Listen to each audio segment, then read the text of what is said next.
Hello. Welcome to the Xirtus.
So there's a king now. You know, that's what's changed this week. Synchronicities, SyncTank. How's it going? I'm Andreas. How's it going, Thomas? How are you? What's going on, man? I'm the Paranoid American. And yeah, although one of the advantages of being in America is that we don't have to care about royalty, but man, everyone does, though. Everyone still cares about it.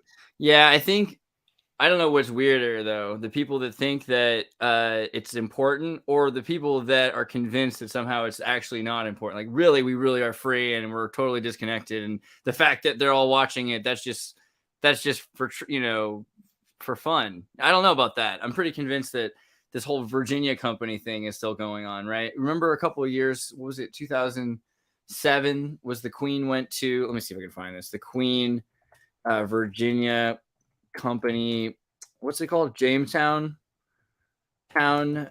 She visited Jamestown for the reunion. Queen visits Jamestown. That's what it was. Yeah. So in 2007, right? So I thought that was kind of strange that she decided that she wanted to visit Jamestown, looking at the settlement and everything. Back where we lost. I mean, but did they? Because, like, really, you think about the British Empire, and the British Empire is very successful today. I mean, it's all over the place. And if you think about it, America is definitely part of the British Empire. If you think about Britain as a meme, language as a meme, English is, I mean, it's pushing the idea of the English culture further than it's ever been pushed before. So we really are an America is a British state, even if we're not necessarily subject to the Queen in the same way, or the king now. I mean, maybe we are, and we don't realize it through banking and everything else. Well, my litmus test is the Civilization game series, and they say that America is not the same as the British Empire because America's culture can win over the British culture. So that's where I draw my line. What do you think? Isn't that an entirely different matter, though, right? Like, they're two separate issues, are they not? Like, there's the idea of the selling of the corporation, that, like, even like the American flag itself is kind of like an early version of like a corporate flag, like, which you could date that back to the Roman Catholic Church because they kind of instituted the concept of a corporation to begin with, right? Mm-hmm. I mean, also Exactly. British. So is British culture anything different than Roman culture, essentially? That's the thing. Rome's a meme too, and Shakespeare invented English, so we can't even say that Britain's using British culture itself, right? It's using kind of Roman Pax Romana that it's adopted. So who's to say that America is so not British? It seems like it's right. I think that it's there's a general consensus that we're like a colony of Britain. No, it's like we is that yeah, I mean the most puritanical British people that were so British that they needed to go and find like a more puritanical version of Britain, I guess. Right. And so like independence, like we celebrate the independence, but that's all relative, isn't it? Well, you got also Spanish America, right? So there's There's something to this, because looking at Spanish America, the plans that were going on for New Spain and how much New Louisiana French purchase, what was going on. America wasn't just British colonies up until maybe 1812 to 1865, because when it swallowed up the South and it said, let's imagine the Confederate banking situation, the North made deals to appropriate the gold from California to pay for a lot of those deals, and trapping California into the federal government through banking systems. So right. So America immediately became this power control, and the only way was because the British government, which were before this, had deals with the South. The Confederates were giving cotton and sugar. They were making deals with the government of the monarchy. The monarchy and the Confederacy were working together. All of a sudden, the monarchy shooed the Confederacy and started working with the North, with the Union. And when that happened, that destroyed the South, and they were able to swallow them up and completely control their sugar, the same way they controlled opium in India. There you go. Doesn't that tie back with something you were talking about recently, Thomas, in regards to opium trade in China? What was the deal there? I can't remember. Well, that was behind the Yale Skull and Bones founding, but it wasn't just Yale, and it was pretty much all of major academia. Dude, I brought that up to my boss, and that's like his family line. Like his family line connects to that. And really? The Russell Trust family? So he was talking about the Yale. When they built Yale, and how his family was so involved in that. And so he was like, basically he said he wasn't aware of that, but that he was like, that wouldn't surprise me at all. It's just one of those things that sounds so true you almost don't even need to bother to look it up. Sorry. Wow. So I found this article talking about the Astor family and Forbes family, Russell family, Delano family, all these families that Perkins, they made their money off the opiate wars. And it's also interesting when you think about Titanic, we talked about before, because Astor was on the Titanic. But the connection to modern day finances through drug cartels and what that means to the entire society, that's what the British Empire did, right? That's what King Charles is trying to say isn't happening anymore, because we've moved on to this Commonwealth system since Thatcher, and yet he's still saying he's relevant. So is he or not? Does the king matter anymore? Where are we at? I don't know, man. I was just watching Russell Brand go off on the coronation, and I check him out every so often, because he's so funny, man. But the shit he was saying, the whole thing felt like such obviously it felt like it was out of the Dark Crystal, the scepter and the whole deal is just so ridiculous and so over the top, I honestly love it. I kind of wish we had something fancy with the scepter and the chair and the some ancient old thing that George Washington sat on this, and his that's what George Washington wanted, this tree stump. And I think what they're doing is, so it's the same game. You told people the queen was useless so that they could consolidate more and more power in the government, because it's really this saturated with democratic mechanism government, so we should be okay. But as they do that, they forget that that's all left in the hands of this person that could take the government back. The queen could always have, but there was it's the queen, she's never gonna. And okay, this is King Charles, he's weak and old, but what about King William, right? What is King William? And isn't that kind of what they're building right now, is this sort of dynamic empire where you have the leader of the cartels and the leader of the free world, right? There's a different type of power that the Queen of England has to other royalty around the world. So I don't know that much about it, but I know that my cousin was telling me that in Sweden, man, the queen has very little power, and not only that, she's not allowed to even speak on certain topics. So they have there, and when she did relatively recently in the last few years, there was a whole outcry about it. People got pissed. It was the queen's, stay in your place. She's more like a figurehead. The irony is that being a figurehead in a constitutional monarchy that doesn't have a written constitution is kind of like having a contract with Darth Vader, right? At any point, the contract can change. And you're more likely to give this lady her, because you're assuming she's not going to use the power, because she doesn't have the power. but you're giving that power to the throne, right? So I would say more like Count Dracula than Darth Vader, but yeah, go on.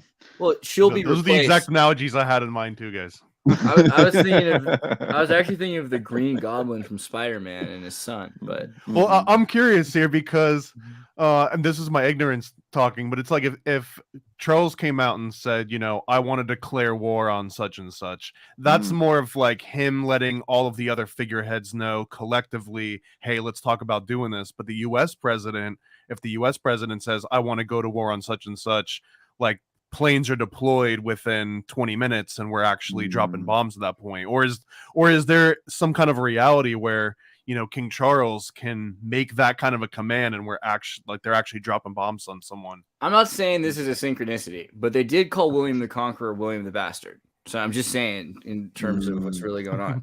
But I think that, you know, also the important thing is the Battle of 1066, right? So 1066, the Battle of Hastings, is a pivotal point in British history because we think of Britain as being this place that's always been British, but it really isn't. It's all these different tribes that are pushing together that spoke different languages. You go there and even this, you can't read the signs because they're written in Old English, right?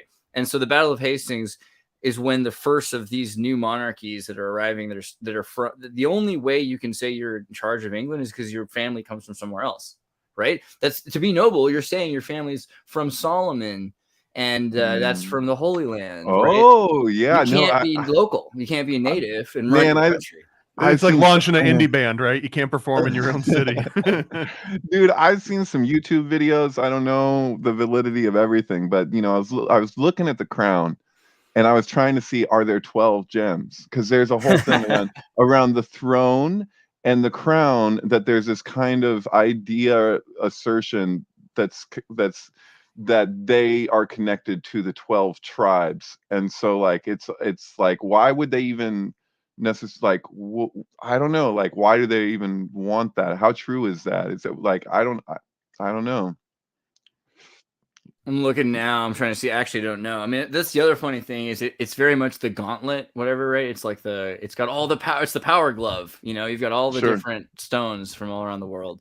So, I mean, it seems like there's probably at least 12, but I can't be sure. How many does it say? 1, 2, 3, 4, 5, 6, 7, 8. Maybe. Yeah, I don't know. It's been a while, but I've seen those arguments made for like their 11. attachment to being associated with the 12 tribes and the royalty, and that's just, it seems weird to me. Where's Alex when you need him? 28. Yeah, there's all these numbers floating around. 269 pearls, 17 sapphires, 11 emeralds. Well, you know, 11, 17 because you've got 12 and 18 for. Yeah, actually, speaking, where is Alex? Because is he? Did you send a message strike, to him? man? I sent him a message. Eddie are on strike. Yeah, the writer's strike. There's a union thing, you know. Okay, good. Hopefully they can show up. I know that they're busy, but I did send the link to Alex. So. But he said he was out earlier, so I don't know if he's going to make it. And also, we did things an hour earlier because I am doing the Low Value Mail show with Danny Polshchuk in a bit. But hopefully, we'll get back to numbers. Okay, British reset. I feel like this is the economic reset because also they're going to not put his face on money, right? They're waiting till William. And so that's another, like, the idea of William money seems world money. William's going to be world money. That's going to be the new international reset token that they're William talking coin. about. William coin. I think that Billy coin, that could be what it is. I expect that to be very soon. So I don't know. What do you think about a world economy immediately coming after this? Because you're seeing the dollar fall. I kind of skipped.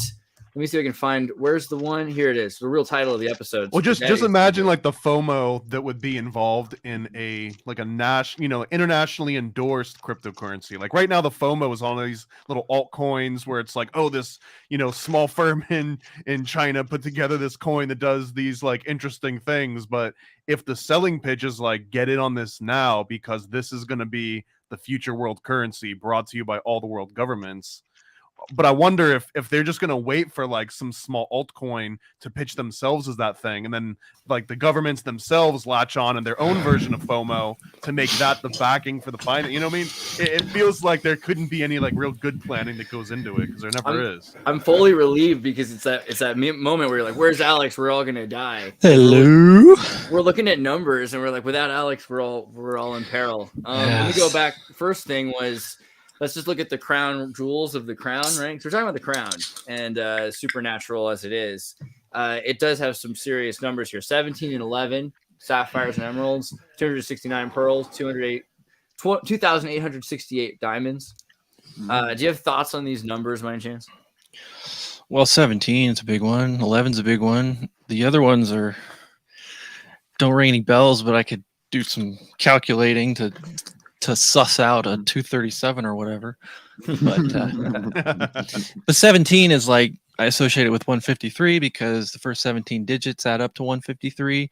And it's sort of like they're basically like energetically linked. So that's kind of, I mean, anyone will tell you that, Knowles or whatever, the 17, Heaven 17 for the, Right.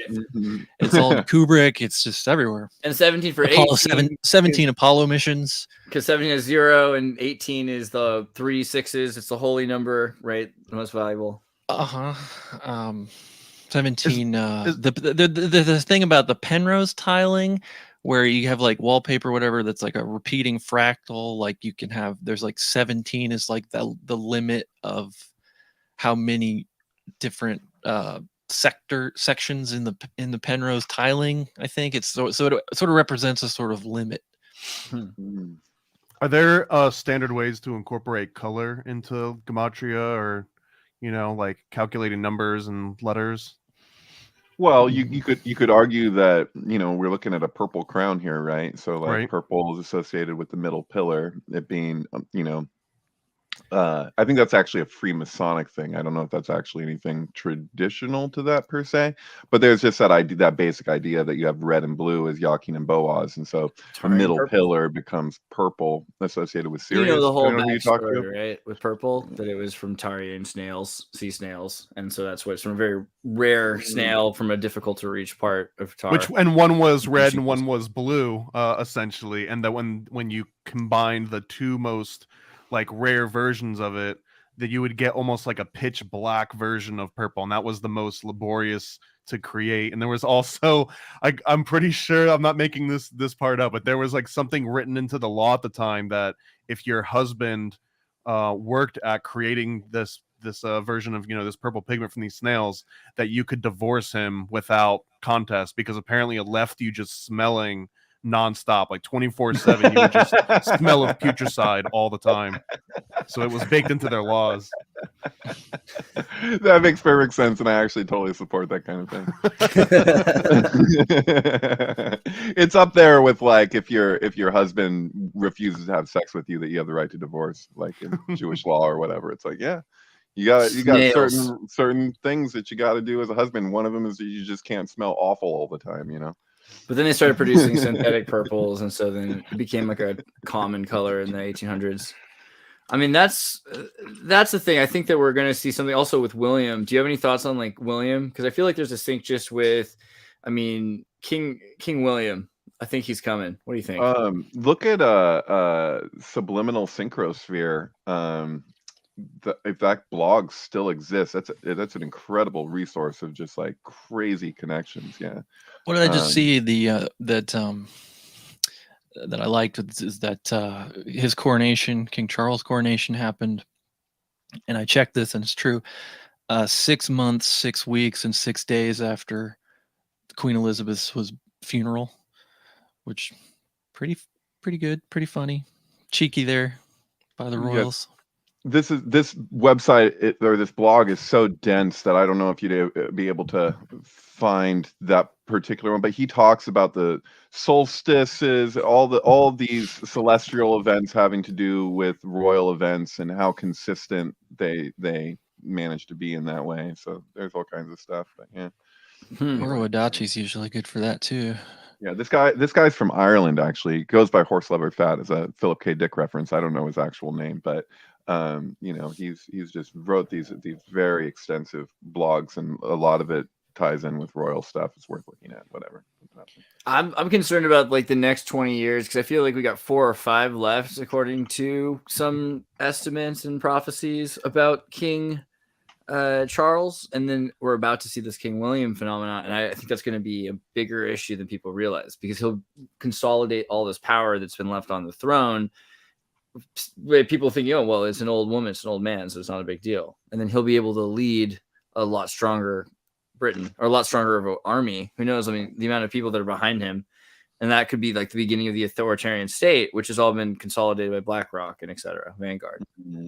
People are already like venerating his wife. I can't ever remember, keep their names straight, but yeah, and how elegant she looked and how queenly she seems, and it's like and it reverberates because you just see other people repeat the exact same thing too, like soon after. That's like the official. And I just, on that picture really quick, I just wanted to point out that I trusted it's a real picture, but man, like all of the fingers together, and like the Charles and William both hang fingers and fingers.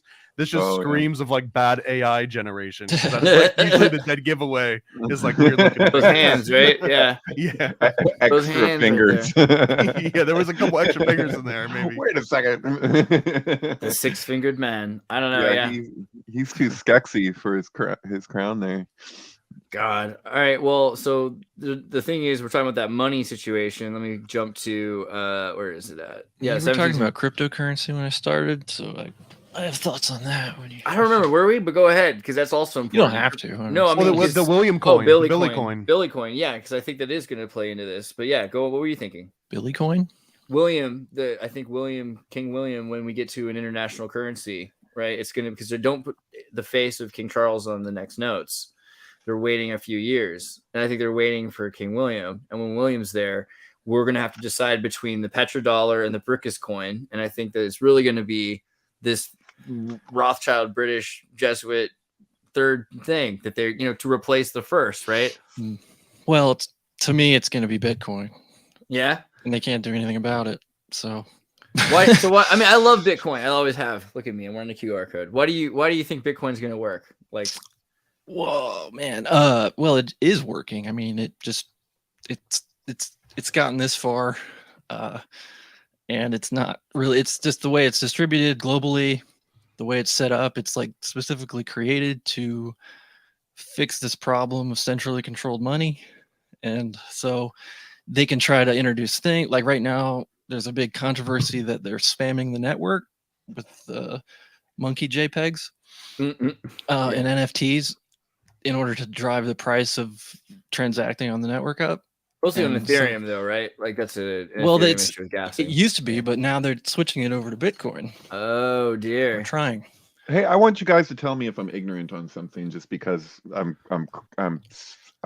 can't help but speculate on something that I know is a phenomenon that exists, and I wonder if it applies to Bitcoin and all this digital currency stuff. So, like, to me, what it looks like, and this might be my jump to conclusions, Matt, is that there's kind of like these conditioning.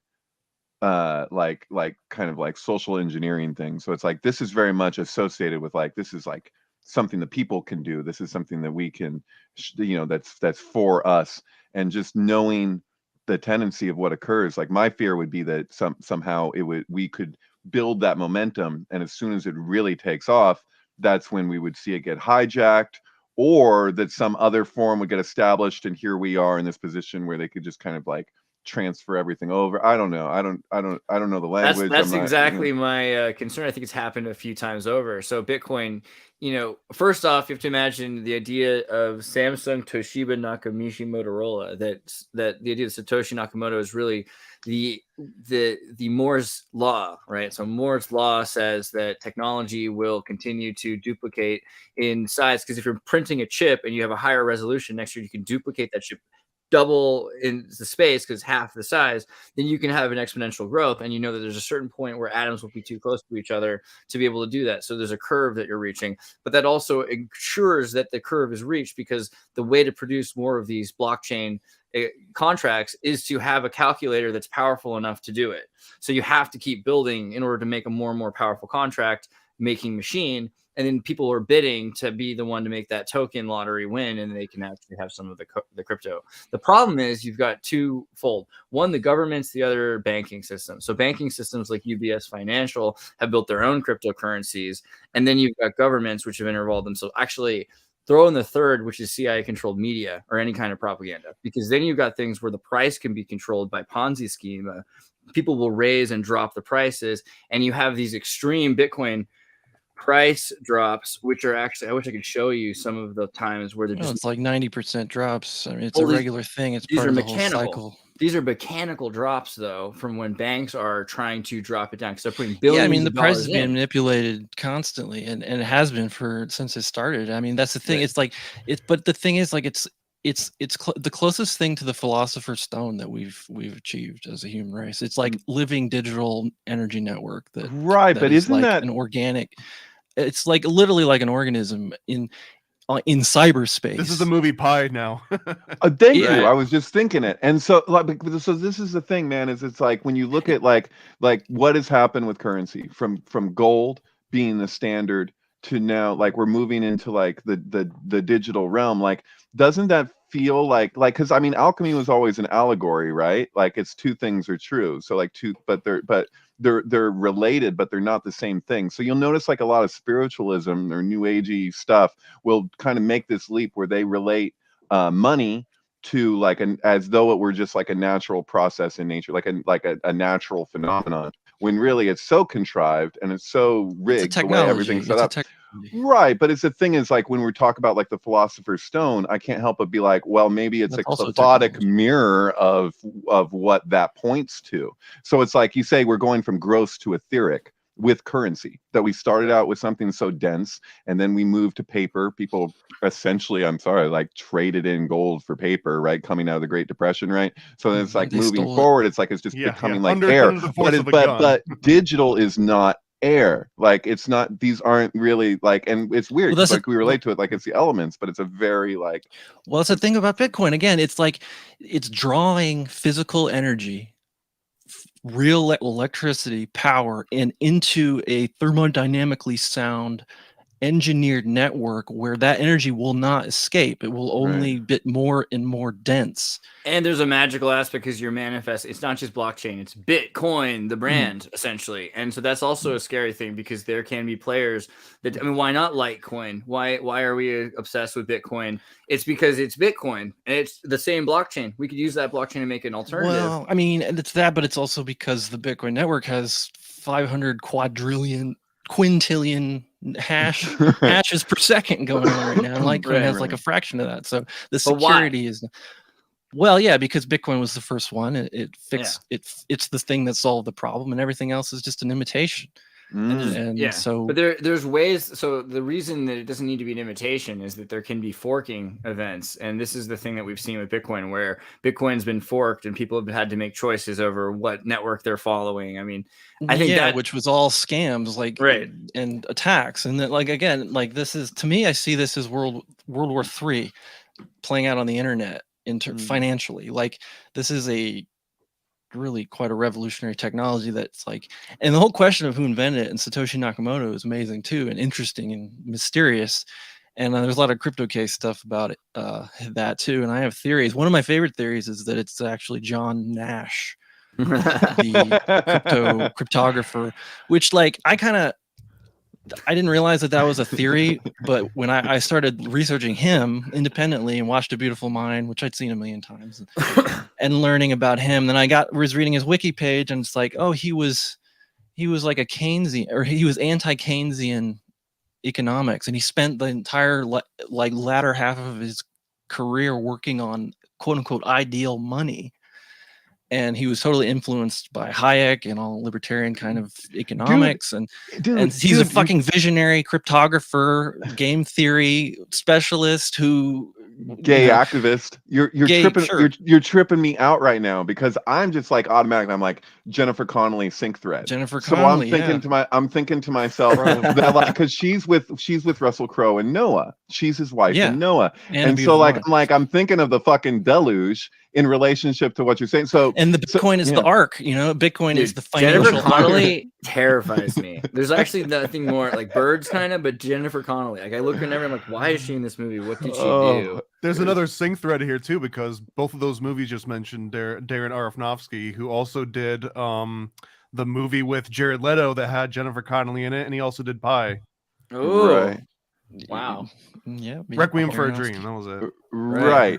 And she always walks the end of peers. Look at what the stuff that Will Morgan is doing with Chat GPT. It's the coolest stuff so far that I've seen anybody do with Chat GPT, where he's basically training it to recognize the threads of synchromysticism and to feedback new information regarding it. It's like it's pretty trippy stuff, but he focused entirely on Jennifer Connelly with it. God, He Will, was if you're like, watching, he I had to sent you the pick link somebody. earlier, so you should jump in if you have a chance. We should talk about some Totally. of your AI stuff. But what there's something I wanted to say there is that there's John that Nash. weird thing. So his formula, this guy that A Beautiful Mind, you're talking John Nash. So his formula that he came up with was actually it's the movie's close to accurate, but it is so I ridiculous. mean, kind of. What? But it was What? it was no, but the actual formula where when he's talking about the bar and he's got like the blonde and the brunette or whatever, like that was a gay bar. And so, like, this is so irrelevant, but it's interesting nonetheless. Like, he was upset. Like, this man, when this movie came out, because he's like, he's still alive, right? So it's like, he was just like, what the hell, man? All right, like, you can took pretend They also told everybody that he took like anti-schizophrenic meds and that's how he got better or whatever. When in fact, not at all. You could pretend that the CIA wasn't messing with me. That's fine. But like to say I wasn't gay, that's his limit. That's interesting. The boundaries that this man had. I think he had a lot of complaints, and I don't know They which also one took left precedence. out the anti-Israel stuff, which I thought was. The other his imaginary friend, Paul Bettany, who then later becomes Jarvis, the AI imaginary friend of Tony Stark, basically. Oh shit! Yeah, and he's in general like he's Mr. Green or whatever. Like he's like definitely a real agent. He's not an imaginary person, which is crazy. All right. You guys see The Whale yet? No, I did see The Whale. Yeah. What did you think of it? I thought that if I was like, 15, I don't know, maybe I'd be more into it. I loved it, man. I cried my eyes out. I have no problem sharing that. I was deeply affected by this movie, and I felt like it was the kind of religious film that I really like because it reminded me of Camus' The Stranger. Like the way that, if you've read that book, like the way he shouts at the priest at the end when he's being put to death and stuff. And it's like how he has like his actual religious moment in the face of like his issues with like the organized religious bullshit. And so like this movie also, it deals with the theme of the prodigal son and the way that his partner was basically like the prodigal son who wasn't welcomed back home. Like he left and it was like he wasn't loved, but then there's the missionary boy and then he basically fulfills what his partner like didn't. And like, it's like and so there's kind of like a sync thing that happens. And it really speaks to how things can be reconciled when it's not even the same. It's not the same person, but it reconciled the issue, That's true. I think the thing though about it was it really felt aimed for someone who like for the daughter or for the father. Like if I could sympathize more with either one of those characters, then I would have liked the movie more instead of looking at it like I try to look at all the characters as like the singular stage. Totally. Like I approach it in a radically different way than most people probably do because I'm like looking at her name. And she, like, as far as I'm concerned, it's Els. Like she's Shakina. Like, and she is like the mother thinks that she's evil, and then it's like, and the whole thing is really about her, she doesn't even have any drive to want to reconcile these things visibly, but it's still there. It's almost like you're talking about like Darth Vader. It's like I know there's still good in you, kind of thing, but it's a little girl, so it's just like I don't know. I fucking loved it. I thought it was a great movie. But it's you had mentioned, Alex, your issues around his radical veganism, I guess. Yeah, kind of.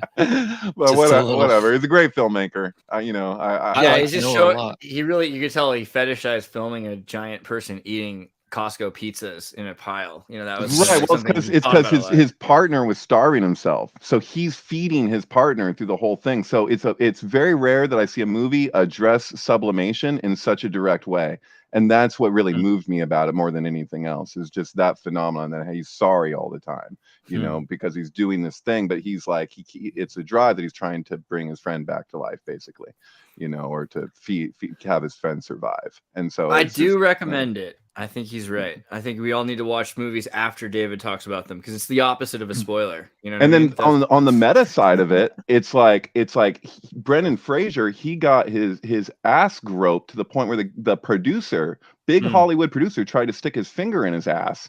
And what basically it's kind of like what Dave Chappelle talks about with the book Pimp, you know, where it's like there's this kind of like attitude that exists in Hollywood where it's like they basically own these people, like they own their like physical beings. And it's like Dave Chappelle had to supposedly, this is his story, is that he liberated himself in such a way by not taking the deal where it's like he would have lost theoretically he would have lost his voice. Like he wouldn't have been able to say what he wants to say anymore because they would own his ass, like literally. And like that for you know, Brendan Fraser to like come back with this, like, and I guess he's going to be in a Scorsese film that's coming up. Like, oh yeah, he's rocking. He's like, this is his John Travolta Pulp Fiction comeback, so to speak. But this is deep. Like what he addresses with this, it feels like that was like, I see why he chose that. You know, like of all the scripts that were probably being pitched to him over the years to like, you know, kind of bring him back into the fold, and he's just like, well, what's going to make it worth it? You know, so I don't know. Yeah, it's true. I mean, that's the main reason I saw it. It's like, what movie did Brendan Fraser really want to use to come back into the scene? And so it definitely is a deeper movie than just about any one character. And I think, yeah, that's a good point. Well, we can't forget Doom Patrol too, because he kind of dipped his toe back in with Doom Patrol. I guess he was also in a movie. There was a movie about a kid who goes to college and he plays the kid's dad. I saw a couple years ago. He did a couple things. He's been around. Okay. Good for him. Yeah. He didn't like leave. It's just no one was hiring for a while. I think also he was taking some time to like. Well, he did leave, and then he kind of like dabbled back, I guess. So I'm kind of overstating it, but yeah. Speaking of actors that exist, but not necessarily. Oh God, Tim, what is going on here? Tom Hanks' debut novel lifts lid on movie industry and his on-set behavior. God, really? Now I have to look at this. I'm so curious. Really? They put a picture of Tim at the front of this? Why? Really? Yeah. If we had Eddie on right now, he'd be immediately into Cappy and all of that stuff. You know, I don't know. I don't know. So like Tom Hanks is kind of a psychopath. He's making a bunch of movies, allegedly psychopath. I don't know what you're supposed to say. What was the thing I saw? There was a thing about Tom Hanks that mattered. I don't think I really care that much. I don't know. I feel like we've talked about him a few times, and like his son, and like his son on podcasts and what he has to say and the whole trip. You know, it's so fucking weird. Yeah. The red shoe thing, and all of a sudden he's just coming out with like a bunch of movies all the time. He already but like it's just he's doing like Apple TV and all this stuff, and I don't know, it just kind of scares me. And you remember a few years ago there was a whole thing with like Ellen and Oprah's Island. Are conspiracy theorists not allowed to own red shoes from this point going forward? Like, you can't ever be seen wearing a red shoe. I got in trouble for it. I like to wear green shoes now just because of that. Right. Well, you're like a media figurehead on some level now, Andreas. So you know, anything that people see in the background, they're like, people start circling things behind you. Look at what is on his wall right there. What is that about? Yeah. B-list celebrity. Yeah, that's me. How about Russia? I care more. I can't pretend to care about Tom Hanks. But Russia, except for numbers, if we had something. But Russia, they had the victory parade. 237 days remaining to the end of the year, and they only had one tank. Where's the tank picture? All this Whoopi stuff. I lost it. Russia, one tank. There we go. They had just one tank for the victory parade because all the other tanks are in Ukraine. But right? What a tank! But what a tank! But what a tank! I don't know. So what do you think? It's a very phallic tank. You have to admit. It's usually. I mean, usually the tanks just have like the one little tiny, appendage. But this is like the whole tank is the appendage. This looks like Thomas the Tank. Oh, that's cute. I like it. I mean, so they're talking about the destruction of Russia in the victory speech. So basically, everyone's all out on whatever is about to be this worldwide assault on Russia. Is the way he's framed it. It's Russia against the world now. And is it? I mean, what do you think is about to happen? Because we're just talking about this world economy, and they're trying to build this alternative right here. So they're pulling everybody's money into this other thing. Won't that make it easier to have a reset if we've lost all of the East money as well? Alex, did you ever watch that footage of Oliver Stone watching Dr. Strangelove with Putin? Vaguely familiar, but I don't. Okay. The thing about it is like, I don't know, maybe I'm tripping, maybe I'm projecting or whatever, but I feel like there's an inside joke with Dr. Strangelove. And that Yeah. like when you're looking at like Oliver Stone and Putin like watching this, it's like which one of these guys gets the point? You know, like it's like, and Oliver Stone, he's all the way he talks to him, he's so knowledgeable about it. Like he's like, oh, you know, these people didn't see this footage, you know, at the time when it shows the bombs going off at the end, you know, and he's like, this was new to a lot of people or whatever. But the way that he's treating it is just like he's like sharing something with Putin that he's not hip to, and it just felt like the whole time it's like Putin's just sitting there like, no, Putin knows the inside joke with what the thing about Dr. Strangelove, you know. Yeah. What do you think is the inside joke? I'm just I curious.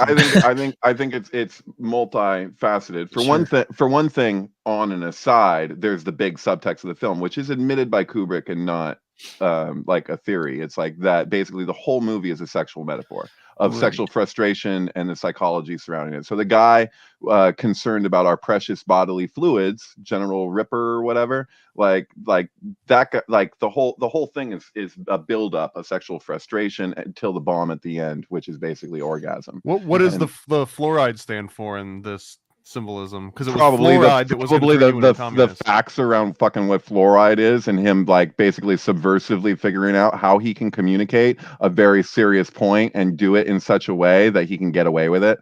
I think Maybe. also there's a part of it. So what I always saw is you've got a guy who's looking at the extraneous causes to his interpersonal problems.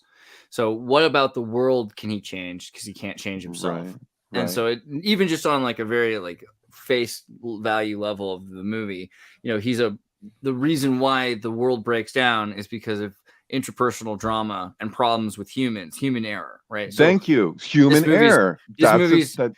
this movie's propaganda in some ways, because the reason I think Kubrick was allowed to make it was because it didn't say, okay, we shouldn't have a nuclear war or nuclear system. It's that it needs to be automated out of the hands of these kinds of people.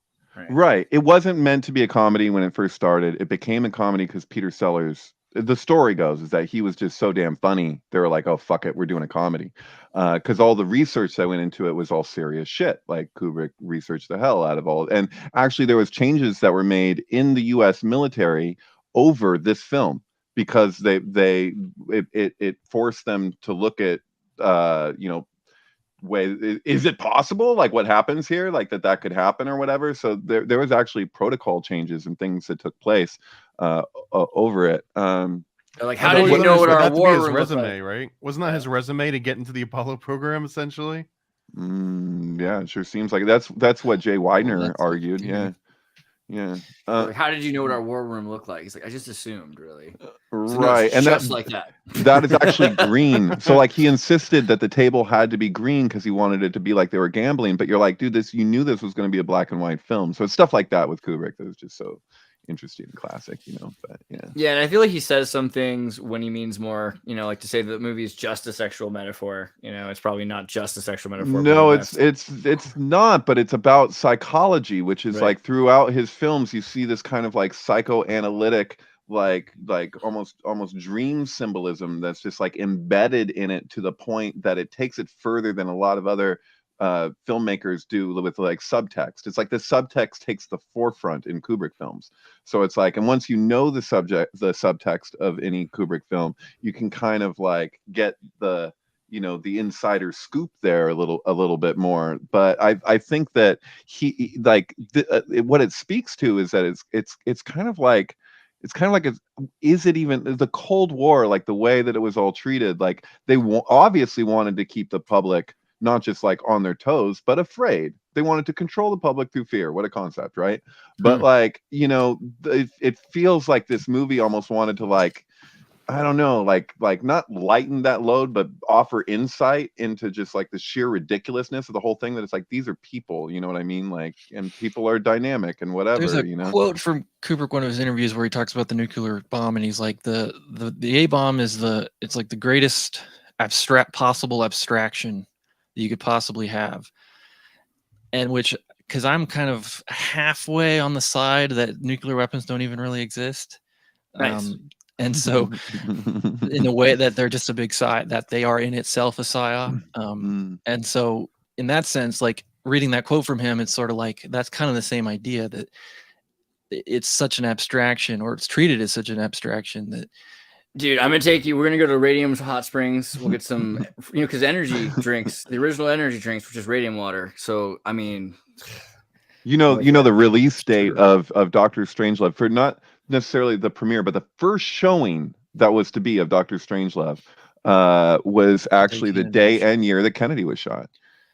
Which is also the release date of the Beatles with the Beatles. So like there was like Meet the Beatles and With the Beatles. I forget which. So like British Invasion, right. So this was the first. This was the English version, right? So which the White Album was produced on the 5-year anniversary of, and this was the White Album. This was their first album, and then you had Meet the Beatles was like the dark version. So pretty like sure that the Beatles actually entered America for the first time is exactly 77 days after JFK was shot. Don't tell me the British invasion wasn't a thing. That's all I'm saying. Well, their invasion and their Beatles, the insects. It's sort of like scarabs. We're being overrun by these insects, who I love. I love the goddamn Beatles. Sorry, but sure. But they literally in that scene in Hard Day's Night, right, where London's speaking German, like playing with a Nazi submarine toy in the bathtub, and then he drowns himself. Oh yeah, and How I Won the War. Yeah. Oh, I'm sorry, I interrupted you. No, he goes down the drain. Exactly. Right. So like all of his little sly comments and How I Won the War about the Nazis and stuff are throughout that film. It's not just him, but it's like the things that get said in there are just like, whoa, because they were allies and then they weren't. And so there's all that weird stuff. Speaking about the Queen, It's hexagonal imagery there. I mean, come on. And the fact that they played, in German and took in Hamburg, they took Nazi diet pills, the amphetamines they were essentially Nazi. Most Americans do now too. So. Yeah, Nazi diet pills are always. Right. Speaking of Requiem for a Dream, yeah. Let's see. We had the Crypto Alchemy. 1776. Well, I wanted to throw out too. Have you guys ever seen the movie Candy? I saw this recently, and Ringo Starr just like pops out of nowhere in the middle of that movie. It blew my mind. Walter Matthau was that guy right there. Walter Matthau was also in it. It was just a very surprising movie. I'll have to watch it. I don't recall this one. And there was a sync there too. Wait, is that the one Jack Nicholson made this movie, right? Yeah, I think I have seen this. Did Jack Nicholson make this? It was written by Terry Southern too. Are you thinking of Head, or does it say Jack Nicholson? If you haven't seen it, it's well worth watching just because of how very different the culture was in Hollywood between when this movie came out and now. But I had to mention the connection too between Beatles and Kubrick. That one of my favorite stories is how they approached him to shoot the Lord of the Rings movie, a musical starring the Beatles. Right. Yeah. Which almost happened. I really wish we could hear the music from that. That would have been so cool. John was going to be Gollum. Dude. That's pretty good. he had the toenails for it. The greatest movie never made. Step aside Alejandro Jodorowsky's Dune. You know what I mean? It's like that would have really been something. Yeah. I wish Eddie was here for this, but in terms of like 1776 on the peso, do you have any thoughts on this? $1 equals 1776 pesos. Was it how long did that last? Is it still? I don't think it is right now. It's Mexican peso, USD. Probably just different now. Is it? 1775. I'll take it. A lot of Americans are buying all this property in Mexico to the point that the Mexican government is actually kind of pissed about it, apparently. And so I find that kind of interesting that it's like, the poor are trying to get in and the rich from here are trying to go there. So it's like there's kind of a weird thing happening. Yeah. I know multiple people that now are moving to Mexico or own property in Mexico. Yeah, I do too. Yeah, I know a woman who bought a like a villa. It's like in a villa. It's like she's next door to Kurt Vonnegut's daughter. Like it's just like this super fancy place for really inexpensive. It becomes affordable to live in like a really nice place. In parts of Mexico, man. To tie it back to the whole Bitcoin thing. El Salvador is the country where lots of Bitcoiners are moving because they just made it last year legal tender, and it's like basically Bitcoin country. But the kind of sync there is with John Nash, because John Nash's wife, who's Jennifer Connelly's plays in the movie, is El Salvadoran, which is just weird. That's weird. I mean, El Salvador is also interesting because of the fact that they switched to the Bitcoin economy when they were using, I think, the dollar, right? Like, I think they were just using the dollar for a while before that. Yeah, I mean, they were a disaster, and they have this guy Bukele in there now who's very young and strapping and politician, and just turn things around. There was a big story about their like imprisoning all the gang members down there, and like a lot of people are like seeing these images of these like big prisons being built, and it's like kind of that's spooky. But on the other hand, nobody's killing anybody anymore down there, so it's like yeah, El Salvador was pretty wild if you think about it. Like, it was a kind of a dangerous place. Yeah. It's coming from me. And yeah. Part of me worries it's like some kind of honey trap where they're just gonna draw everybody there and then it definitely was a honey trap. Like, so it's been a honey trap forever. I mean, for the last 20, 30, 40 years, it's been and people from Brazil, people from the United States, people from Canada, they'll go to El Salvador, and the fact that it uses the dollar, like, there's exchanges going on, drugs are being exchanged, you know, people are paying and bribing, human trafficking is going on. Wasn't El Salvador MS-13? I think is that where they're from originally? Let me see. I don't think originally, but MS-13 originated in Los Angeles, but were they Salvadorian Civil War? Right, members were deported from El Salvador. Correct. There you go. Right. That was the ones that upped the rest. Like they gave everyone like 100 XP once they started moving into LA and training them how to do like. Well, who trained El Salvador though? Right, because you had the CIA in El Salvador and Honduras during Operation Condor. Right, so all it's a big Ouroboros of CIA training. Yeah, it was 9 to 10,000 screams. Right, sorry. It's a relative thing to say to own property in a lot of places. So I'm just looking at the comments and I just want to respond that it's just like there you risk just like basically losing the place that you considered your own. You know, that's happened at different, what was that? It wasn't Costa Rica, was it? Like a lot of people are buying places in Costa Rica, including my housemate's father. But you know, you can do that, but there's always that risk that they could just take it from you, you know, at some point, you know. Governments like to do that. Mm-hmm. And you still have to pay property taxes on that kind of stuff too. So that's the thing. You're just leasing it at the end of the day, no matter what you want to call it, right? That's what I want to say. I want to say that when I say own, it's a little misleading. It's more of like you're leasing a business. You know, do you own the property? You know, at least in Hawaii, they're a little more direct about it, right? You actually lease like a plot of land for like 90 years or something. Right, and then it's hilarious because all the people move to Hawaii, and then it takes them like 5 to 10 years before they have a real problem with people moving to Hawaii, and they're like, "Oh, these fucking white people." Oh, these God. Whoopi Goldberg farted. What do you think? So, whoops. So, whoops. Have you thought about becoming a newsie? That's a headline. But you know, I think about this only because Whoopi Goldberg got in trouble for saying something about the Holocaust, right? And that David got taken off of Facebook, or I forget the whole thing how it went down. Yeah. But we could reminisce for a moment on Whoopi Goldberg. Yeah, Whoopi took me out because I think what it wasn't just everything that was said. It was that I was copy pasting something a friend in Israel shared, but it was that he said I stand with Whoopi, laughing out loud. And it was like, I think at that moment, it was just Israel, so charged. Right? It was like, yeah, you know, yeah. But what was the deal again? So she had said something about, and this has really started her decline. Like, honestly, they've been trying to get rid of her since this, you know, and this is, she said, and so I'm kind of interested to hear what she said for last year. She had to know that they've been trying to get rid of her since she said that. And, you know, she's been probably loose cannon on the show a bunch. Everyone's always like, what did Whoopi, she's not saying what she's supposed to say on The View. I think it's because she's not towing the party line anymore ever since she got in trouble for, and what is it that she said exactly? It was that white people. I'm trying to find it. I gotta do a search on Twitter. Has the Daily Wire extended a contract yet? The Holocaust was about man's inhumanity to man and not about race. That's it. Yeah. Thank you. Oh, you found it. I just found it in the New York Times. You know, they're saying one of her co-hosts challenged the assertion, saying the Holocaust was driven by white supremacy. Mrs. Goldberg said, but there are two white groups of people.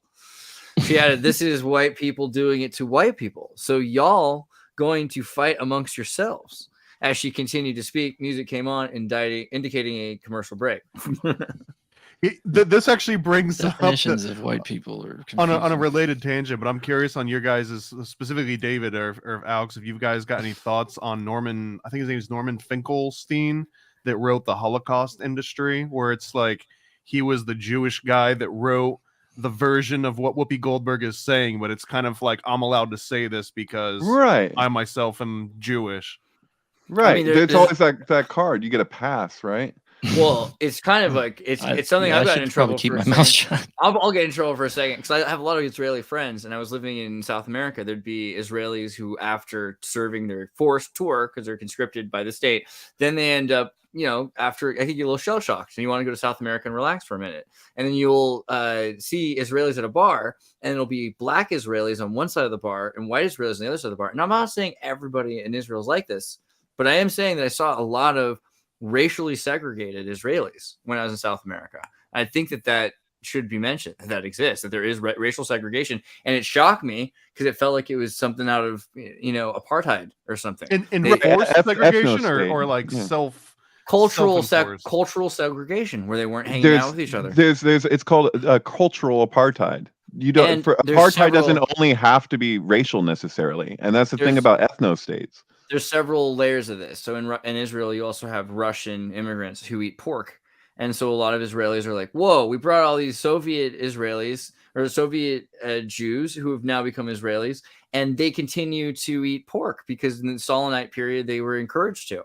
And so so it confuses the whole idea. So I've had situations there where also, even amongst themselves, we're like, well, he's not really like, his family are Russian Israelis. It's like, what does that mean?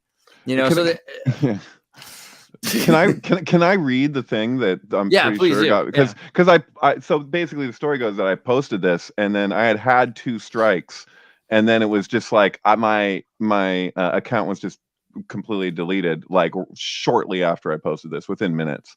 So I don't know, it could, what the fuck. But anyway, it says this friend said, I stand with Whoopi Goldberg, laughing out loud, not because I agree with her that Polish Jews and gypsies were white, certainly not in a James Baldwin sense, !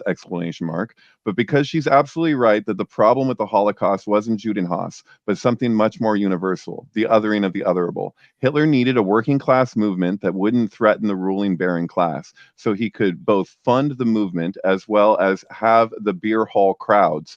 And the Jews were just a convenient as well as traditional way to integrate those two forces, which a proper socialism would otherwise polarize into civil conflict. Nationalist populism instead offers the working class a safe target that the ruling class can embrace the enslavement and ultimate annihilation of. Win-win. Man's inhumanity to man is a sloppy and universalizing way of describing this, a small testament to her success as a celebrity and how much that success blinds her and us to the criticism of the ways blackness globally and domestically parallels Jewishness in historical Europe, as a word for the people who are allowed to exist as long as they behave and are vulnerable to any number of exploitations and abuses as soon as the economy shifts or the ruling classes prefer. American liberalism, corporatist and otherwise, found a better way than Hitler to unite ruling class ambitions with lower class identities by rallying against various forms of deplorables and archaic conservatisms like the Catholic Church historically and racism itself more recently. Rather than just entire ethnicities or ideologies, it's just as effective and doesn't burn out as quickly, but is just as composed of convenient vilification dismissal narratives that mask the violence and greed that keep the machines running. Goldberg's read of the Holocaust as a conflict between different whites, white on white violence, laughing out loud, reflects modern permissible language and the folk definition of black and white that disappears James Baldwin's assessment of blackness and whiteness as constructs developed only in the last few hundred years for a folkish American race theory that identifies that we display as the standard for who we are rather than the sets of privileges and vulnerabilities we are accorded by the societies we live in. Part of the tragedy of this, as pointed out by Aaron Roller, is the disappearing of all heritage, ethnicity, and family social history to the binary, equally stupid and biased, whether blackness is being lionized over whiteness or vice versa. I don't think Whoopi was trying for this binary. It's the water she swims in and has built a wonderful comedy career navigating within. Why would she easily see past it? That said, and the profoundly trivial nature of the view aside, I stand with her because she really did seem to be trying to say this important, obvious thing. And for some reason, ABC wanted to punish her for even bringing it up, even after she very publicly apologized. Very sus. And not because Jews control the media, not ABC anyway, laughing out loud, but because getting a conversation going about what the Holocaust was actually about really is dangerous for pop media vehicles built on knowing that the Holocaust was over there, rather than say the nature of the American prison system, drug prohibition, and border policy, slow burn detention camps for cheap labor, and easy management of an empire in descent that has never been able to honestly justify itself on moral grounds, so it falls back on manipulative rhetoric and martial swagger. Let's see how long that works for.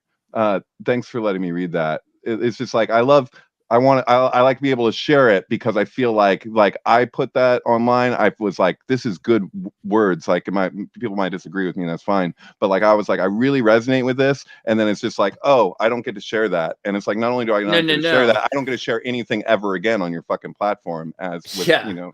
Banished! Banishment! You were banished from Facebook for that. Yeah. That's I mean, I could come back and try and get my friends back and rebuild whatever I had going there. But I use Facebook largely as a resource for, like, you could do a key search on your own profile and find anything that you've talked about. And then what started to happen towards the end is I would type in keywords that I looked up hundreds of times, and it just wouldn't show up. So like Zionism, for example, I could type Zionism into a search in my own profile, and I know I've tweeted, I've posted on it so many times, and yet nothing would come up anymore. And I was like, oh, well, fuck you then. Yeah. Anyway, sorry.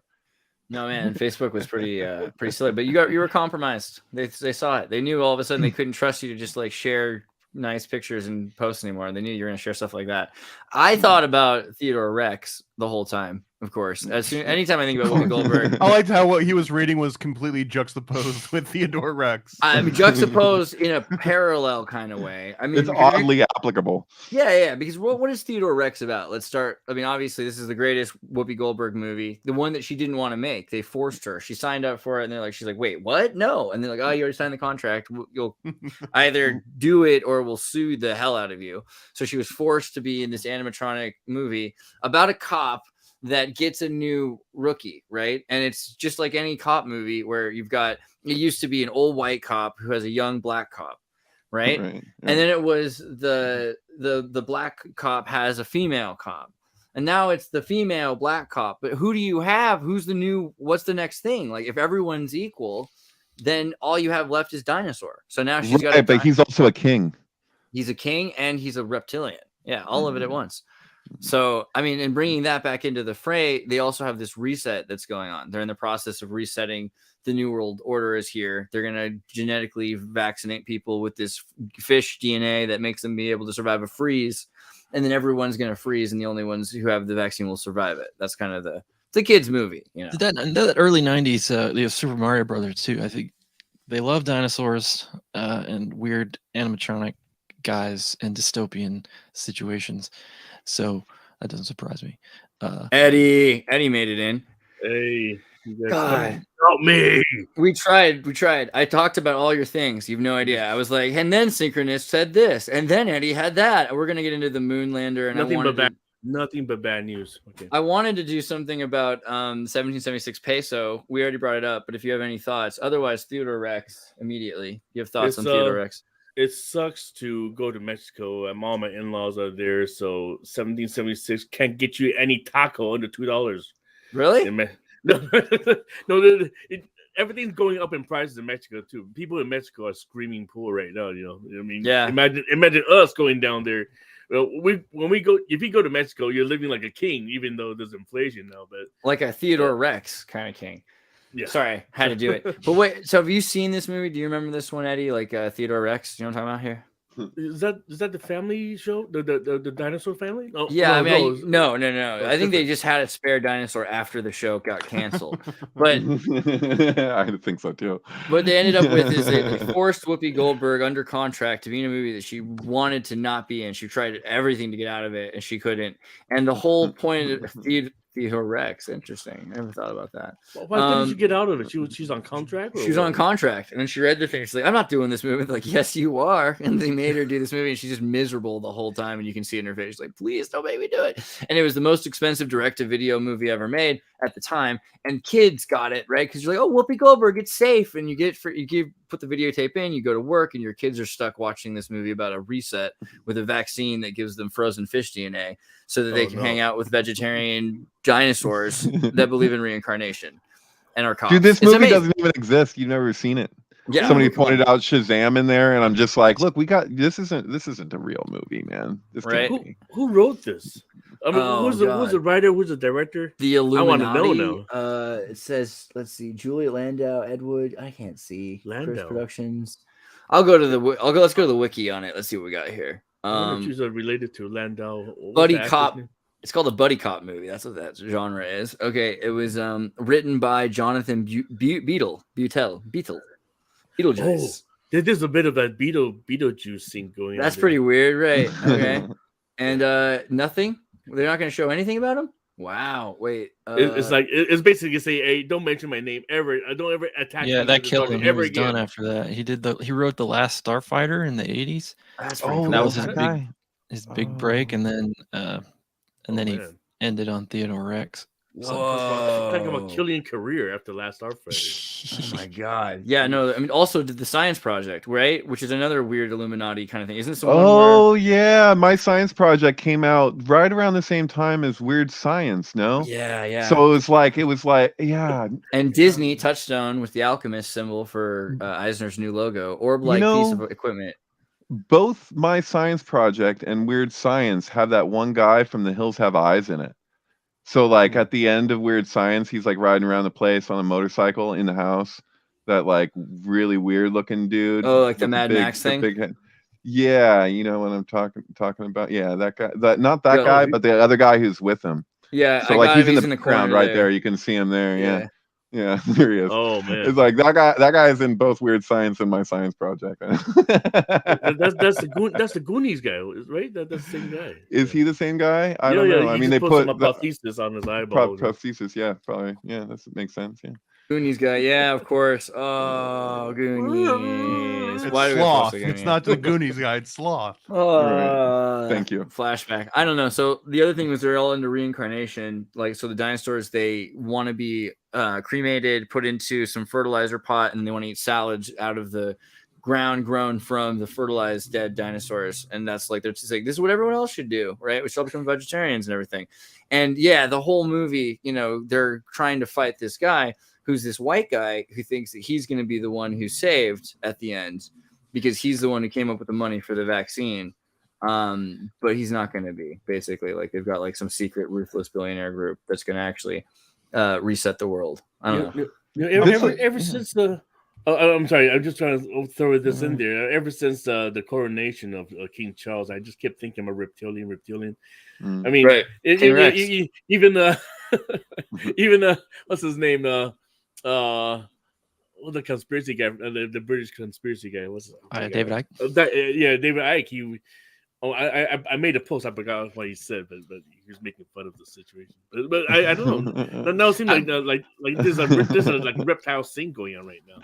So. Totally. I'm glad you guys brought this up, especially dinosaurs, because just coincidentally, I binged the entire Dinosaurs series. Seasons 1 through 4 over the last like week and a half. Well done. In the background, and I was genuinely impressed by how great the series was at the writing and everything, and I couldn't like the ending of it was so crazy where they actually Robbie wants to become a vegetarian at one point, and then they all accept that potato is God, that they adopt this religion about potatoes, and then they end up killing all of these like plants off, but killing the plants off ends up creating all this like centipede infestation. So then they try to kill all the centipedes off, and then they destroy all of the other plants, and then the world ends. Whoa! No, that's not how it happened at all. That's not how it happens, dude. Yeah, wait. What? I'm with What? Andreas on this one. Hold on. I just saw this like all right, like Mandela a weekend effect. ago. But tell me if I'm missing something. The way I recall it is this. the bugs.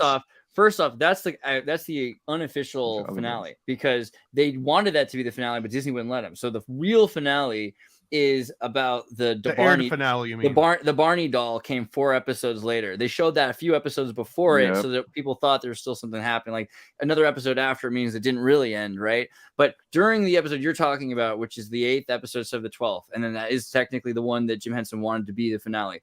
They decide fruit flies.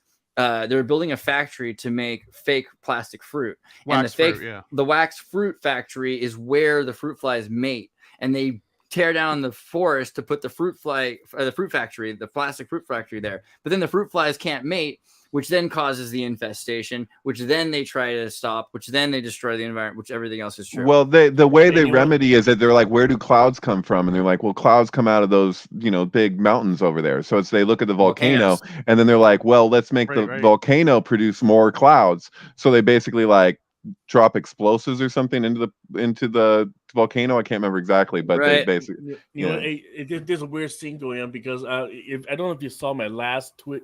I don't know if I put it on Twitter or only in the group, but because now you guys are talking about flies and the end of the world, end of the season.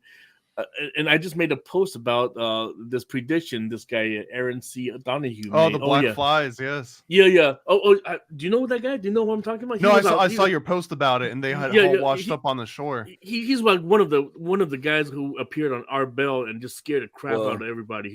But he's a student of Ed Dames, the remote viewer. And I don't know if he was involved with with Stanford Research Institute, but he made a prediction on air on our Bell show saying that the end of the world will be filled with flies. He didn't specify what kind of flies, just black flies everywhere, and you see flies that wash the coastline, and it's like you can't even breathe. It's the air just filled with flies. That's the end of the world. That's horrible. Very Old Testament. This nuclear bomb, and there's gonna be flies everywhere and just choke us to death. So somebody posted these pictures today. I'm like, oh shit, we're getting near. You could take that more metaphorically. Look at like Starlink or something, and what is a fly? Fly is a flyer. A flyer is a satellite or a plane or any of these things. Are you talking Danny? Are you talking Danny's jacket? Is that where you're thinking? Is that in your mind as you're saying that? Is. Okay, yeah, thank you. It's a whole trope. What's the stuff that's inside insects, like the capsaicin or something like that? Forget. There's like a kind of protein. The World Economic Forum wants us to eat the insects. Hurry! There's gonna be too many of them. You gotta start. How many now. insects are kosher? I understood there's only like a small subset of locusts or something that you're allowed to eat if you strictly observe like kosher laws. Yeah. You would think the locust would be the number one plate. Yeah, one of the ones you're not allowed to touch. That's what John the Baptist ate. That and honey. We're not that one. That one we like. That one. That one's okay. Man, I saw locusts in Mexico, man. But I wonder if this like new reset where we're all going to use like cricket protein and cockroach flour and stuff. If like how much of that is kosher, or is it assumed that all of the stuff that gets made to mass market is already kosher? I assumed it is, but I could be wrong. I imagine that's the plan, right? But I don't know. We have to look into that too. Cricket kosher, is it? So you were saying the end of the Dinosaur TV show ends with the death of the fruit flies. I don't know. You try to connect all these things. Like, what is going on? Crickets are stated as kosher. Or is it? Crickets, assuming of kosher kind. Yeah. But is it only kosher if it's blessed by the rabbi? Or what is exactly the rule? I mean, David, maybe you Leviticus 11:12. I'm a Kabbalist, man. I'm not a practicing Jew, and my mother was a Jew for Jesus, so I'm just like, I'm weird. Oh shoot.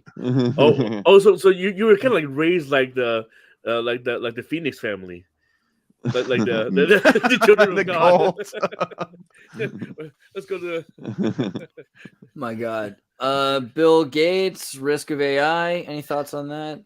I mean, I had a tweet about that. Well, Bill Gates, not about that, but regarding Bill Gates that I thought was a really funny joke about this guy named if you go just scroll down a few, William Legate. William. There it is. That guy, the kid. Go to the other picture. William the Gate. He and my joke is that fellow. Oh, teal fellow. My joke is that this is the guy that Bill Gates is going to transfer his mind into when his body starts to fail. Right. Like skeleton. Good one. Like, I mean, just the name alone. Yeah. Isn't that what's happened with Madonna and Britney Spears? And but we're relating to it like the successor thing. So it's like it's really Lady Gaga is the pop successor of like, because she did that ceremony where she like it was like checkered floor and she like passes on the crown, so to speak. You'll never be able to Britney convince Spears. me. You'll never be able to convince me Nancy Reagan isn't Annie. I'm like 100%. Why is Britney Spears all over Twitter right now? Do you guys have that? Like, I'm just black now, right? She's black. Whoa. Brittany Spears, what did she do recently? What is something's happening with her? She posted her boobs recently, and it was. I feel like she's along with a picture of some like obscure German chess. Oh, like, no, there's like there's Britney AI all over the place. So it's like people are thinking that they're seeing Britney, but there's like all the clues. And it's like she'll like put her hands in front of her eyes, and like you'll see her eye color change for a second. Here are the boobs like, she posted. Don't get me wrong, they're great boobs. But the point was she posted them with this, which was the chess game. You know, I thought that was kind of an unusual. Gerhard Hund. David, I did see that post that you say that the eyes turn blue, right? That Britney Spears eyes turn blue. So why would there be an imposter of Britney Spears? I don't get it. I mean, no, it's because people want to fucking. Why not? I mean, we do imposter anything. It's like we're playing with AI over here. It's like somebody's just like, no, well, it doesn't have to be that she's dead. Like in the early days of the internet of like fake celebrities, like she was like one of the focus of that. Yeah, she's a robot. So now it's only appropriate that she still is. It's all these Mickey Mouse Club, graduates. So I mean, we did talk about her phone call with Dan Aykroyd, right? Did I mention that? Did I mention that? No. Talk about that. Yeah. Well, it's on YouTube. You can look it up. Just say you can look up Dan Aykroyd on phone call MIB Britney Spears. so the story. Image.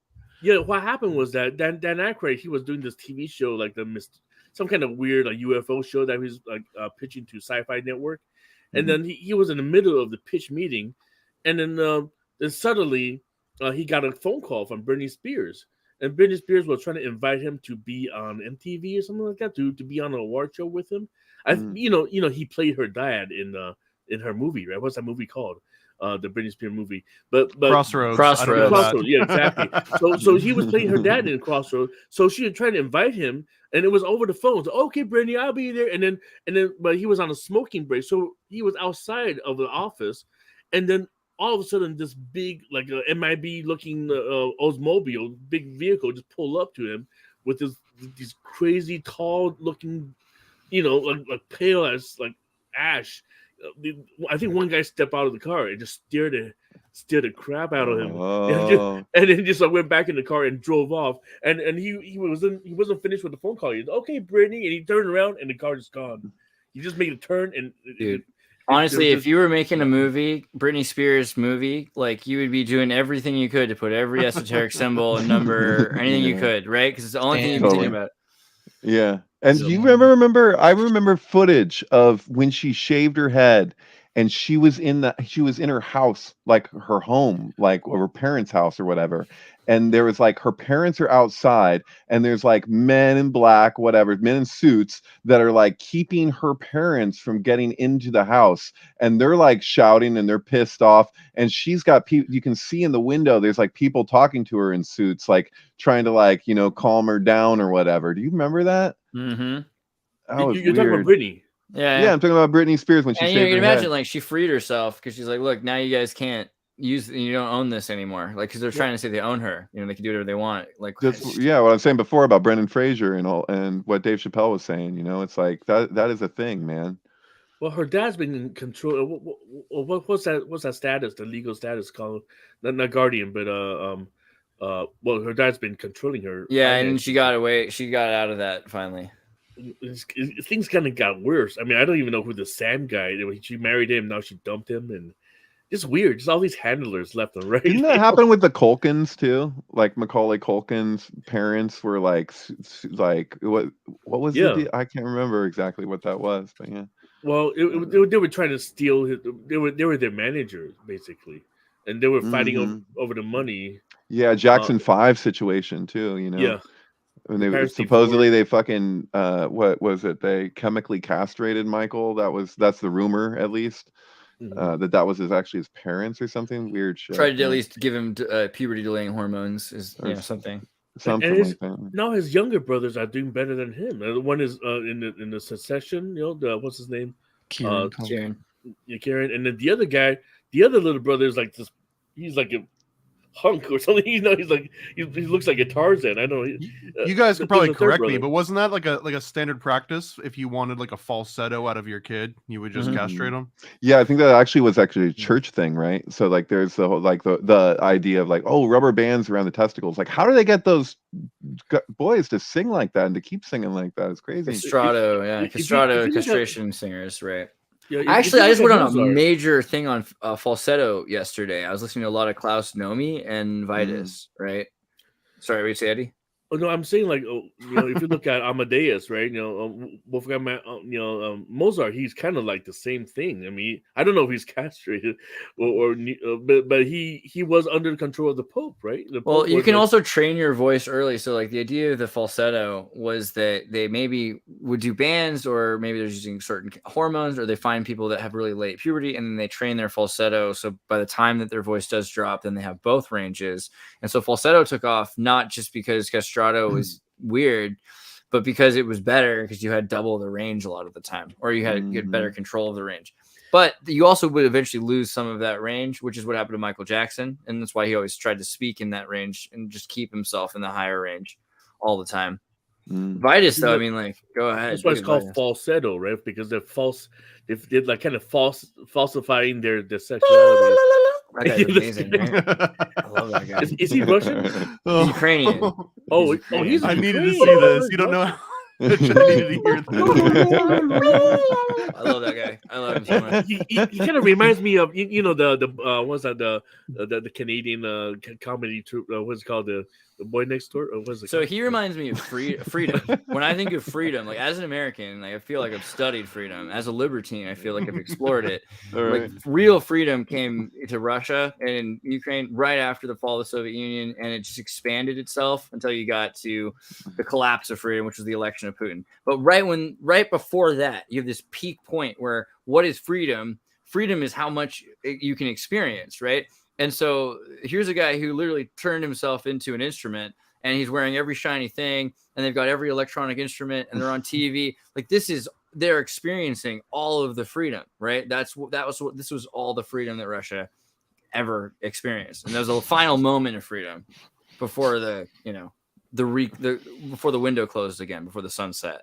You know that the way you were talking about that earlier about kind of training your voice, like that's in the No One Here Gets Out Alive, the biography of Jim Morrison, where they talk about how people would react to him when he put on this voice, and you'll see it in all the interviews, like the way that he speaks, it's very like very intentional, but it's like he speaks in such a way, and girls would just be like, "That's not your real voice. What the fuck?" Like they just get so annoyed at him, because it's like, why do you just talk like that? But the idea is that he was training himself to get that voice, because he wasn't like a naturally good singer, so he had to put it throughout his whole life to kind of train himself to be like that. And I've noticed that from other musicians, female musicians as well, where you can be like, are you putting on that voice? But it's like they kind of have to. Like it's part of what gives them that ability to do what they're doing. So maybe it's a range thing or whatever. I don't know. I just remember when Aha came out, and I'm just like, how did that guy? You look at this guy. He's like this total hunk, and then he just reached like the yeah, dude. I feel like I could octave. I could do falsetto. That could be me. And I still don't understand why they chose that song for the Last of Us. That was a theme. Take On Me is the theme song for the show. It's a great song. But I don't get it. I don't know why they used that. Besides the who did that? Who did Take On Me? What are you saying? Aha. Yeah, but for He's The saying Last about of The Us. Last of Us, the TV show. Yeah. Yeah, No, they- no, they- I'm like Toronto? thinking it's Thompson twins. I'm like, that's not Thompson. No, twins. No, no. Isn't That's Aha- Hold Me Now. Hold Me Aha's Now. Welsh or something, right? Can, That's no, not- one's no, mentioned the best falsetto ever, which was Tiny Tim. That guy Totally, creeps the hell out of dude. me, Tiptoe man. through the tulips. I love. Yeah, dude. He's I love it, dude. creepy I'm all as about hell. it. Oh man. Tiny Tim, Dude, and also to the tulip. there's Yeah, been that some was- Frank Zappa songs where he hits some interesting ranges too. He looks was like very temperamental. That guy, like, he would get really reactive really easily to things. He's very sensitive. Tiny Tim. Tiny Tim. I Oh don't yeah. know. He turned I- into like a B horror movie villain at some point during his Yeah, transition. him and He told- Carrot Top. He totally reminds me of Jimmy Savile.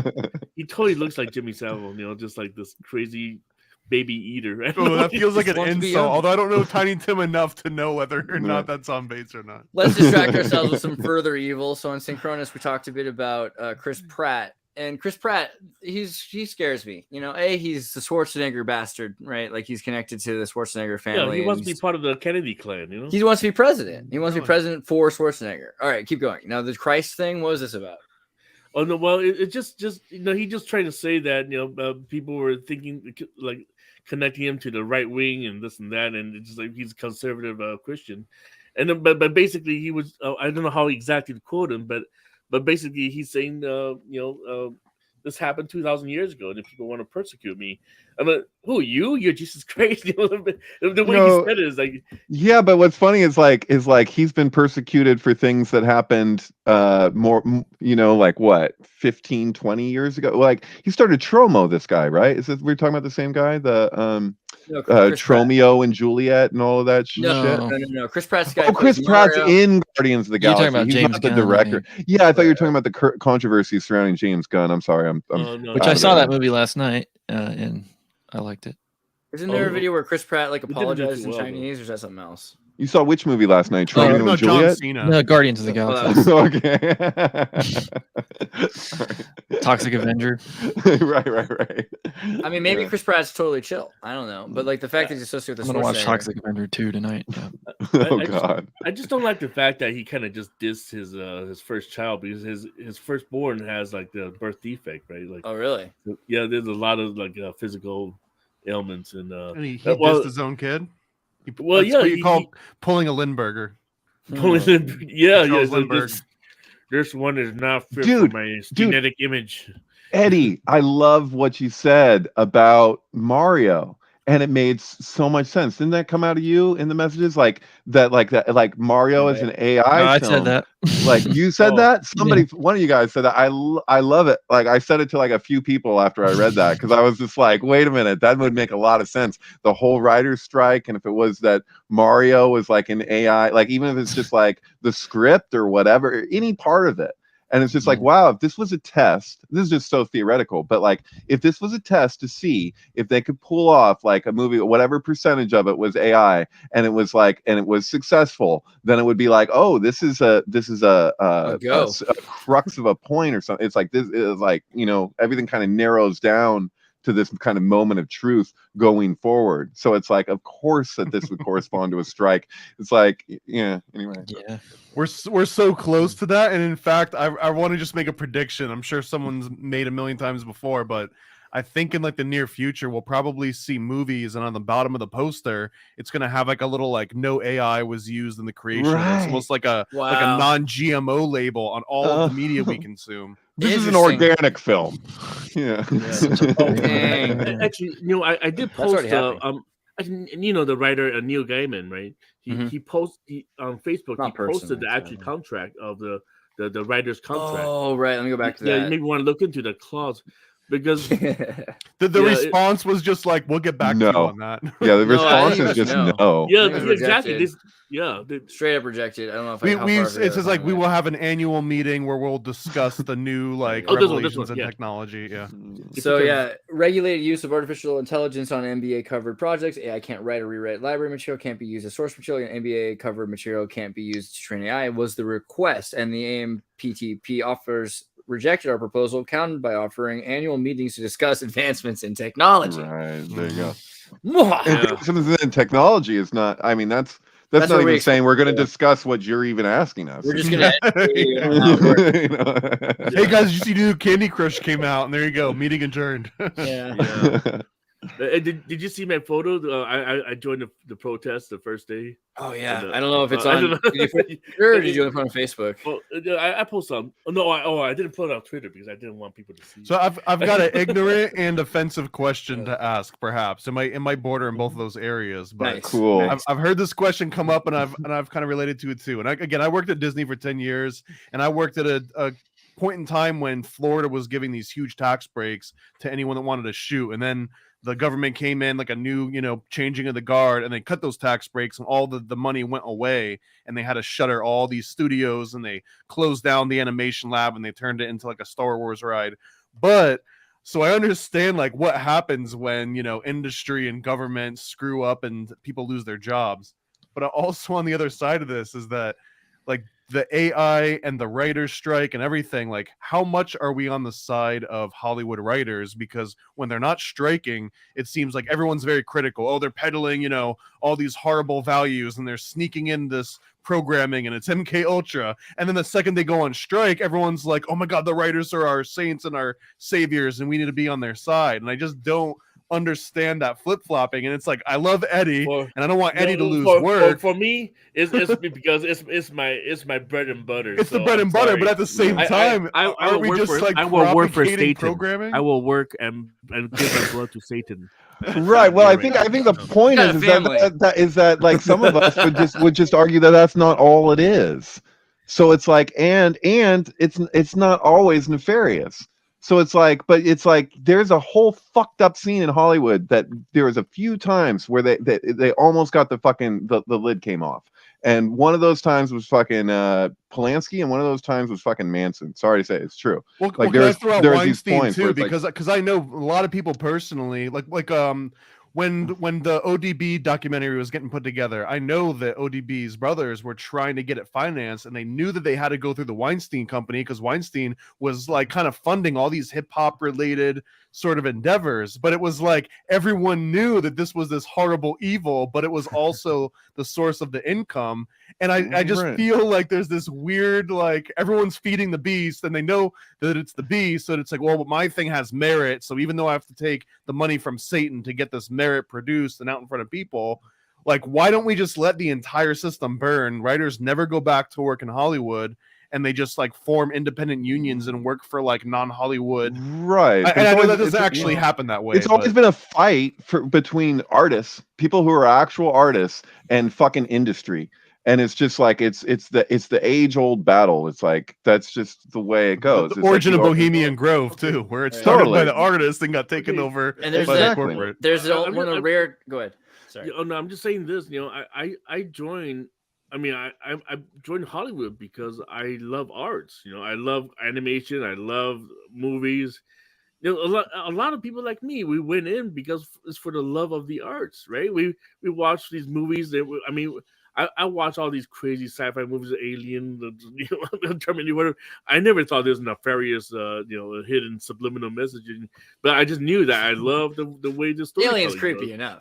So a lot of us joined the industry. We didn't think anything else than wanting to create, Right. So, but right now, the older we get, the more we realize the corporate entity is. Well, I think there's more to it than that. There's more to wanting to create, because you can want to create without also joining these huge corporations. Part of that is really like hard. That badge of like, I know that the most amount of people possible are now going to see my work because it's riding on the back of this big conglomerate demon, right? Yeah. Well, whatever feeds the family, I got kids, so the fastest way to feed my kids is getting corporate paychecks. But of course, like you're self-publishing. No, that's great. I would like to venture into that. Maybe you're not going to feed your family on it. Yeah, but that's the thing. I mean, I don't know about that. LA is too expensive. During the day, I got a question, Eddie. I got a question for Eddie. You've worked on like movies and like stuff. I don't know that much about what you do, but you've worked on mainstream movies, animation, that kind of thing. Yeah. Many years, so afterwards, have you watched those movies and seen things like that surprised you, that like, I didn't put that there, or like that you did but you don't remember, or something like this? I mean, the latest example that I made a post about it is that the for example, like the shooter, that transgender shooter, what's her name? That she transgender man, right? I mean, Shooter she was a McGavin, I woman. think. The one that what was that shooting? When did it, breakfast. it was like a couple weeks ago already. But so she then I saw her dressed up as Juno, the movie Juno, which I worked on. Okay. Directed by the son of Ivan Reitman, Jason Reitman. Mhm. So when I worked on the film, I didn't think much of it. All I knew was that it won an Oscar for best screenplay, which was won by Diablo Cody. Diablo Cody is the stripper who wrote the screenplay. So just look at the name Diablo. No, this whole movie is loaded with the occult. So and like it's a ripoff of Jenny Juno, the Korean movie. There's a movie made right about a year earlier or whatever, Jenny Juno, which is about a Korean high school group that fall in love.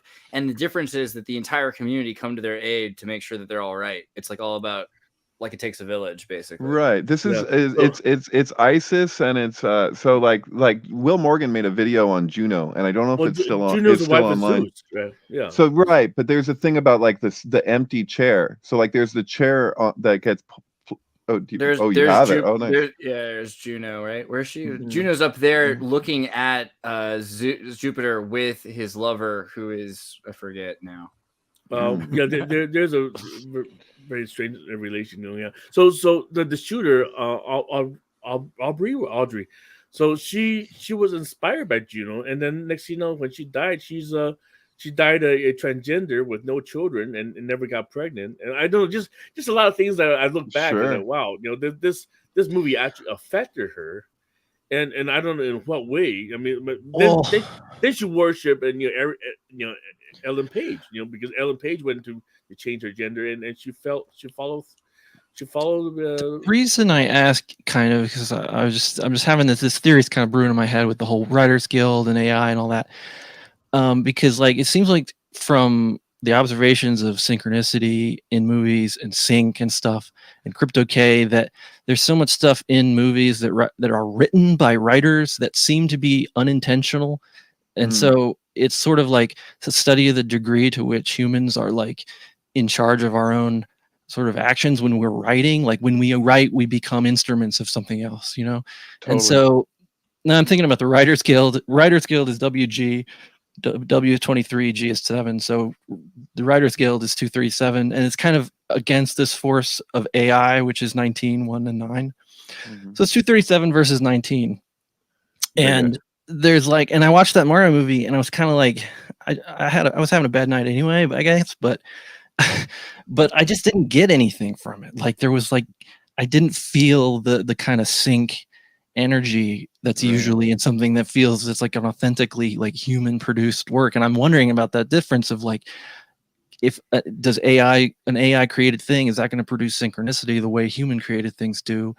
And how is that going to change our media and our relationship to like the world, basically? So it's kind of weird. It's a funny thing because now I just recently watched it is more like a comedy, but it was a YouTuber. He used Sophia the robot, the AI, the one that got the UN ambassador status, right? They put together a dating show, a speed dating.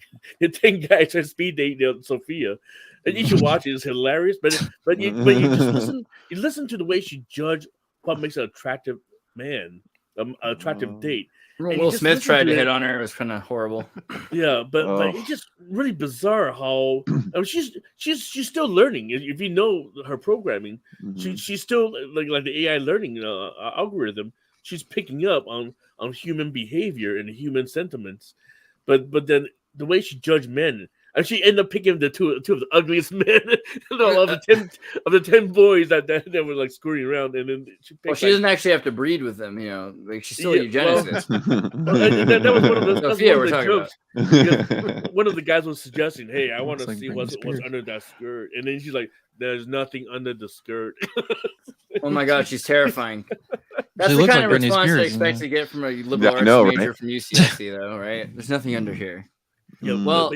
But you guys gotta watch it. It's hilarious. It's like 18 minutes of the whole show. Is like Stanislaw dating Lem game. wrote a book called The Futurological Congress, which everyone Stan. needs to read. Please stand the Lem and read that book. But also, you know what? It's one of those weird times where you can watch the movie and it's pretty good. It's not the same, but it's very important. I suggest and recommend you do both. Different things. You can read in a different order or watch it first. It doesn't matter because they're kind of unrelated, but they're similar core point, which is about this corporate structure taking over media. And you've got, what's your name again?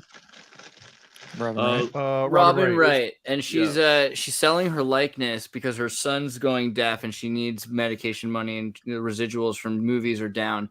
And so what it is that you can take this drug where you can be Robin Wright. You can be anybody. You can be a cartoon. You take this drug and you feel like Jesus or Siddhartha or Robin Wright for a while, and then it wears off. But you can go in and everyone's just taking drugs in these giant orgies where they just feel like they're cartoon caricatures of the celebrities, and the celebrities are constantly being made into movies which are AI generated. So she's going down the hall and watching herself in this new action shoot 'em up with Tom Cruise or whatever, and it's all just made. So yeah, I think that's what's coming. We're at a point where it's not just going to be that the media we watch it; it's that we absorb it, we become it for a while. Like a lot of actors are actually following suit. Like for example, like James Earl Jones, he sold his voice basically. He's like, take my voice and run with it. But if you could feel Disney, give me $30 million, I'll retire and just do whatever you want with my AI, synthesize it. If you could feel the thing, you'll get rid of video games, movies, drugs. Like Neuralink's going to replace everything, and part of it will be not just that you're feeling like yourself high, but you feel like another person who feels chemically balanced or whatever, and so you can have their personality and their feelings for a while. You know what? I'm in my union group, right? And then they were talking about AI more and more now, and I keep posting articles. I end up posting a conversation with the ChatGPT. Did you see that one? About I asked ChatGPT about what would happen when singularity begins, and you can scroll down. It's pretty recent. You should see it pretty quickly. But wait, go back up. Go back up.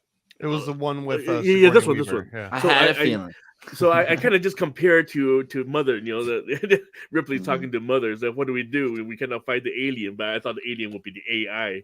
So the question is, what will happen when singularity begins? So I just quoted this one because there's a whole page you can read it. Say communism without saying communism. Yeah. I like where it says requiring society to adapt and find new ways to distribute wealth to redefine. That doesn't sound like the society that I know. No.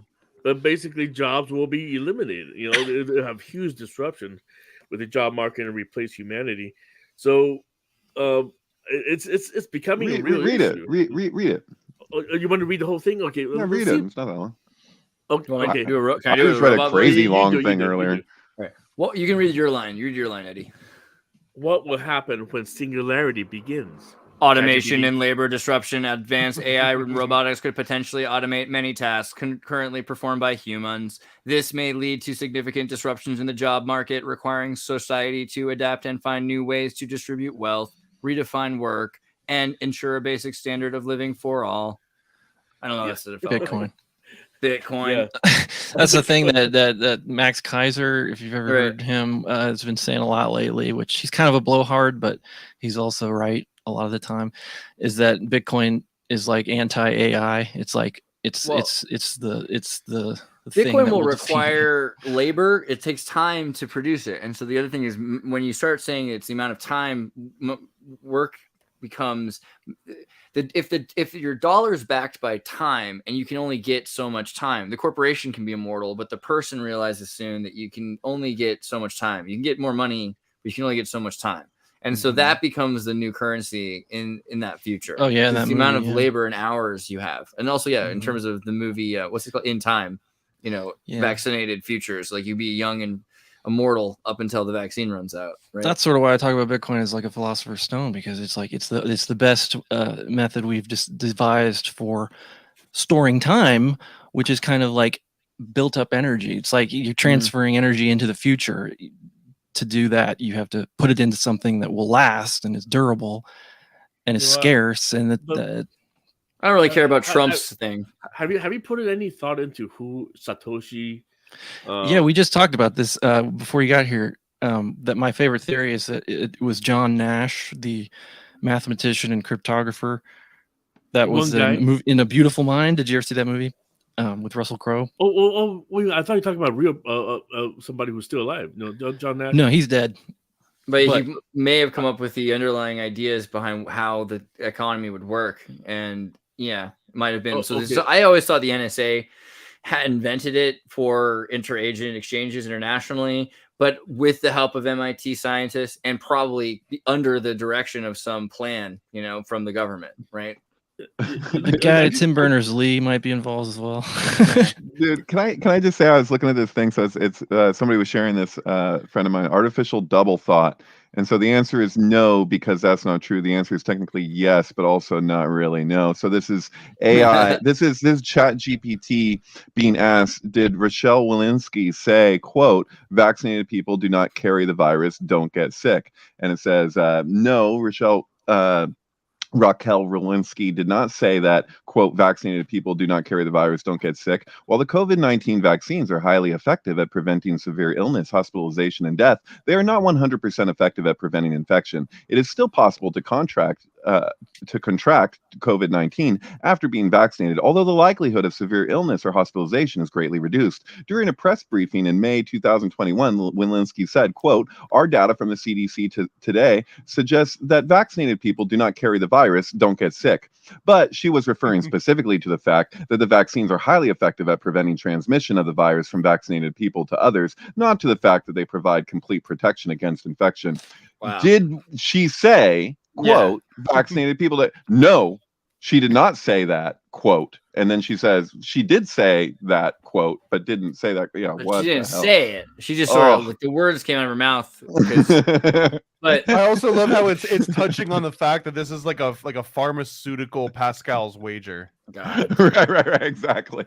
We're speaking of time. We're running out of time. Let me try to get through Indiana Jones time travel. Oh, that's a good subject for the time. Dial of Destiny. We haven't seen it yet, but have you seen the trailer? Do you know what's going on with the new movie? It looks like it's about Indiana Jones time traveling. I made a post on it. It has some weird numerology going on. Definitely this. What is it? 59th Avenue? I don't know what 59 has any significance, but a lot of shots with 59.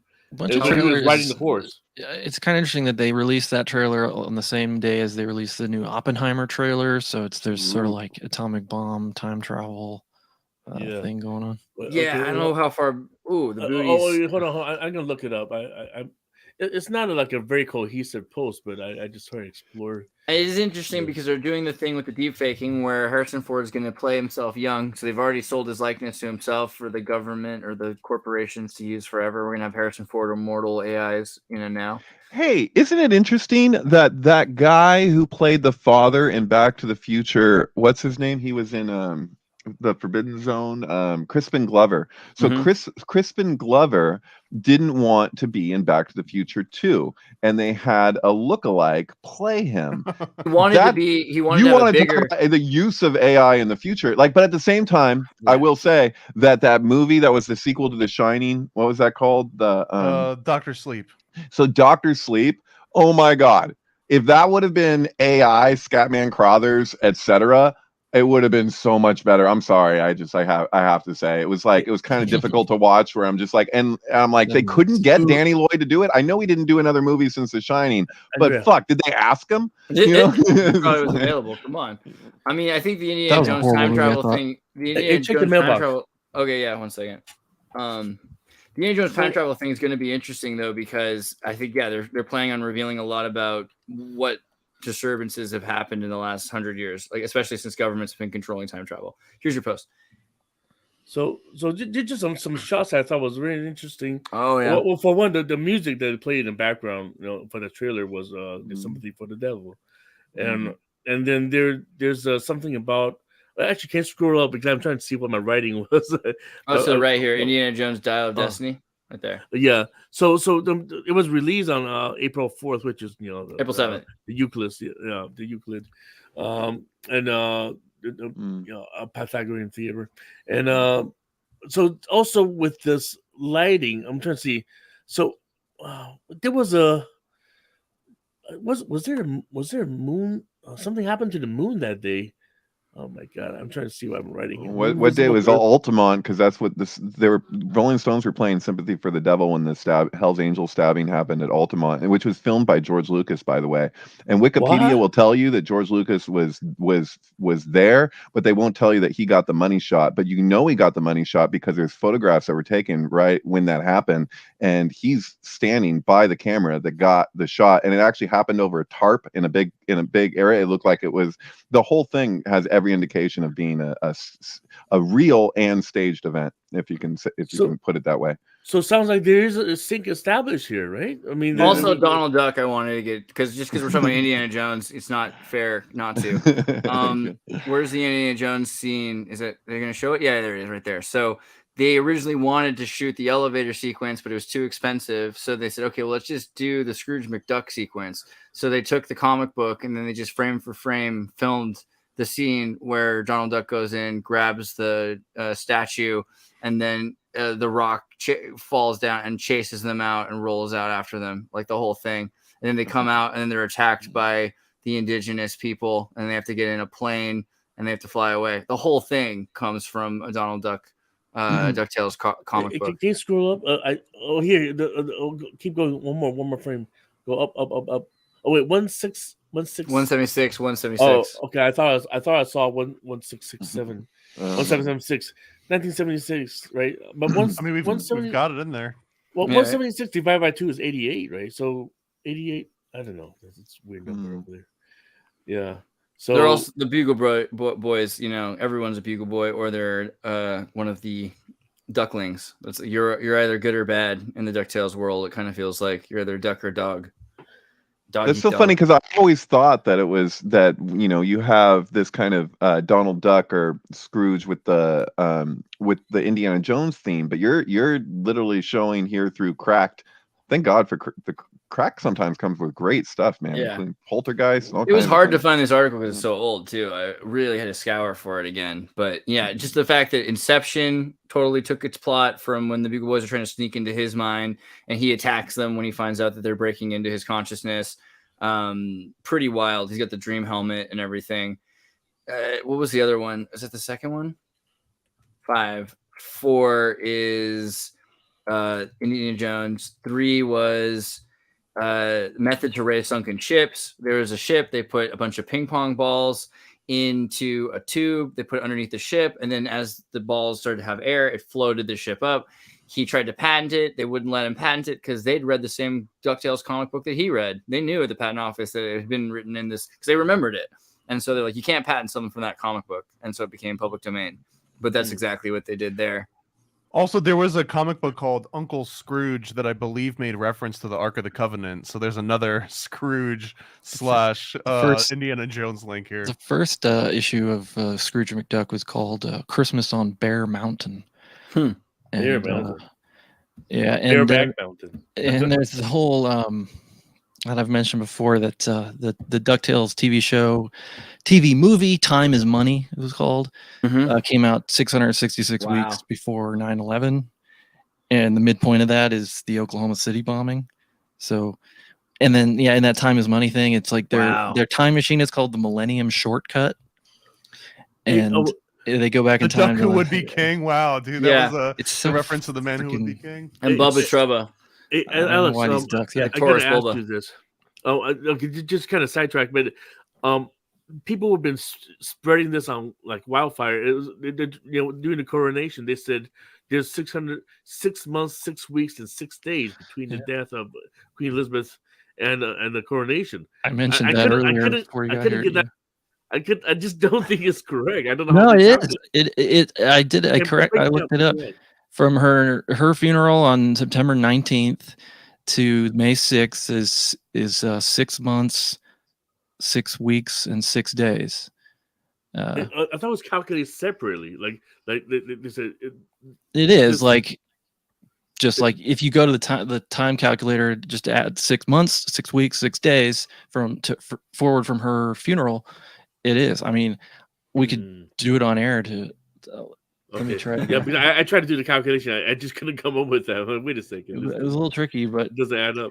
Well, we are running out of time, but we can definitely do some math if you want to do math. But I want to just also focus. Is there anything else you want to cover before I start to show them where they can get your content? Are you talking about me? Well, anybody. If you guys think that you were like, oh, I got to make sure that they hear this, you know. Oh, okay. I look up what I have. I've just been thinking about Catherine Medici. Actually, Medici's going to come up tonight when I do the show on low value mail. Cool. Yeah. Well, okay. shit. That's. Hold on. All right. 22. Yeah. That's right. That's correct. 9/19, 2022 plus 6 months, 6 weeks, 6 days is May 6, 2023. So. Okay, it's legit. I gotta do it again. All right. Well, okay. I'm going to start to close up because I got to get onto low value mail. But let me show them where they can get your content. First off, where did David go? Dang it, David! How could you? The sync book. All right, I'll do it for him because he's gone. But guys, if you love David, make sure you let him know when you go to thesyncbook.com, click on videos, go to SyncFlix, and watch one of his new syncs. He's got hundreds of movies that have been synchronized with amazing soundtracks, which will reveal to you the secrets of the universe and what the elite are actually saying when they make these movies. And people like, you know, who work in art and just are trying to say something when they're not allowed to, and they're supposed to make a movie like Crossroads. I bet you that Britney Spears Crossroads movie synchronizes with something great. This is David's newest synchronicity, 7-Eleven Ocean Drive in Tulsa. 2 great movies synchronized with Did You Know That There's a Tunnel Underneath Ocean Boulevard by Lana Del Rey, the new album. It's a crazy synchronicity. And yeah, I think David just jumped back in. I was just telling them about your stream. This one.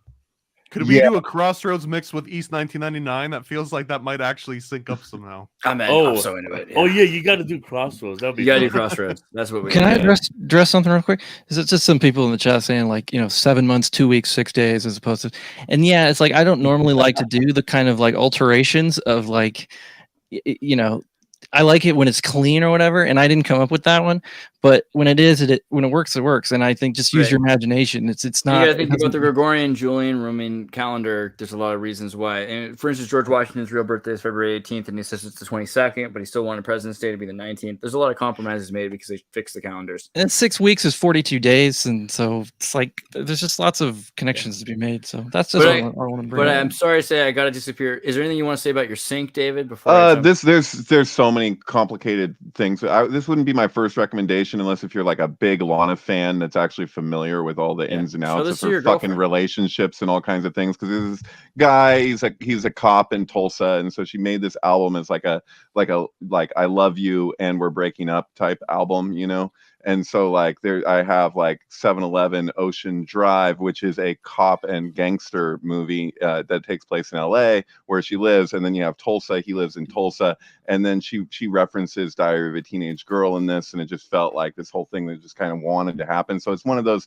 syncs for me that kind of like made itself. I'm actually going to re-upload it because it gets a little crunchy at the end. I accidentally left a video on a channel that had the volume too high, but anyway, I have to full disclosure whatever. But anyway, I would recommend just anybody who's interested in my sync stuff, just like look at like albums that or films that preferably. Like you don't have to know them, but if you do, it's kind of helpful in your experience and being able to like kind of like be familiar with something enough where you can kind of like see, you're not having to like squint your ears, so to speak, to listen to the lyrics or something and see how they apply to what's going on. It's like, I let the music speak. So, yeah. There you go. Well, that's bass, guys. Let me also check out Paranoid American. Go to Paranoid American. Yeah, please. I also just dropped a new shirt today in the shop called the Mick Drenochrome shirt. Sweet. Which is a nice fun one. Shop. Where I see those t-shirts? Where do I go? If you hover over shop, there'll be one that says there you go. Nice. Paranoid. I don't see it. Where is it? Anyone? Oh, like the American Gladiators in the chat. Oh, okay. I'll have to go in like and flag it. Okay, here, let me just pop it up here. That was worth it. Yes, that's great. Until it gets taken down. Yeah. Dude, Bill Hicks would have liked that one that you just had there. Make sure you pop on to Chosen One, Secret of the Podfather, sign up. We're over halfway there. Yeah. Once it gets to 100 followers, we'll drop Chosen One number 2. It's got a bunch of your favorite podcasters, and as soon as number 2 comes out, we can bring out number 3, and as soon as number 3 comes out, then all of a sudden you might see Xirtus and number 4. So get on that. Also, Synchronous. Make sure you join the Facebook group and follow amazing tweets. Yeah, just go to the mailbox real quick. I'm just gonna take me out on this one last post. Go to mailbox. So this week, okay, You see, okay, this week in 2 days, Title 42 is going to end, so we're going to see some crazy border zombie invasion. So take it out, 42. It's the end of America as we speak. Brutal. All right, so make sure you guys go to Synchronous and you are paying attention because it's an amazing post right there. Also, Crypto Alchemist is amazing. Make sure you go to Crypto Alchemist. Crypto Kubrology. I'm sorry to say. Yeah. Crypto Kubrology, Alex Walton's research, and you can check out there. There's a one on Steve Jobs that just recently that I think is pretty awesome. So check that one out. Where's that down here? It's right there. Well, that's kind of old, but there's some more to it. I will have to get we should do a Steve Jobs thing. I'd love to get deeper into Steve Jobs. And then everybody else also make sure that when you're done with this right now, go over to Danny Polshuck's Low Value Mail Show. You can go to click on the link here. I'm going to go rant about Tartaria for another 2 hours. So nice. Hell yeah. One last thing. Okay. Hey guys, oh, geez, did I just forget? No, never mind. Take me out. Oh, that was great. I love you. We'll see you later. That was the best. Peace. Hello. Welcome to the Exatos.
What are you guys doing here? Go watch Danny Polshuck's Low Value Mail. I'm on right now.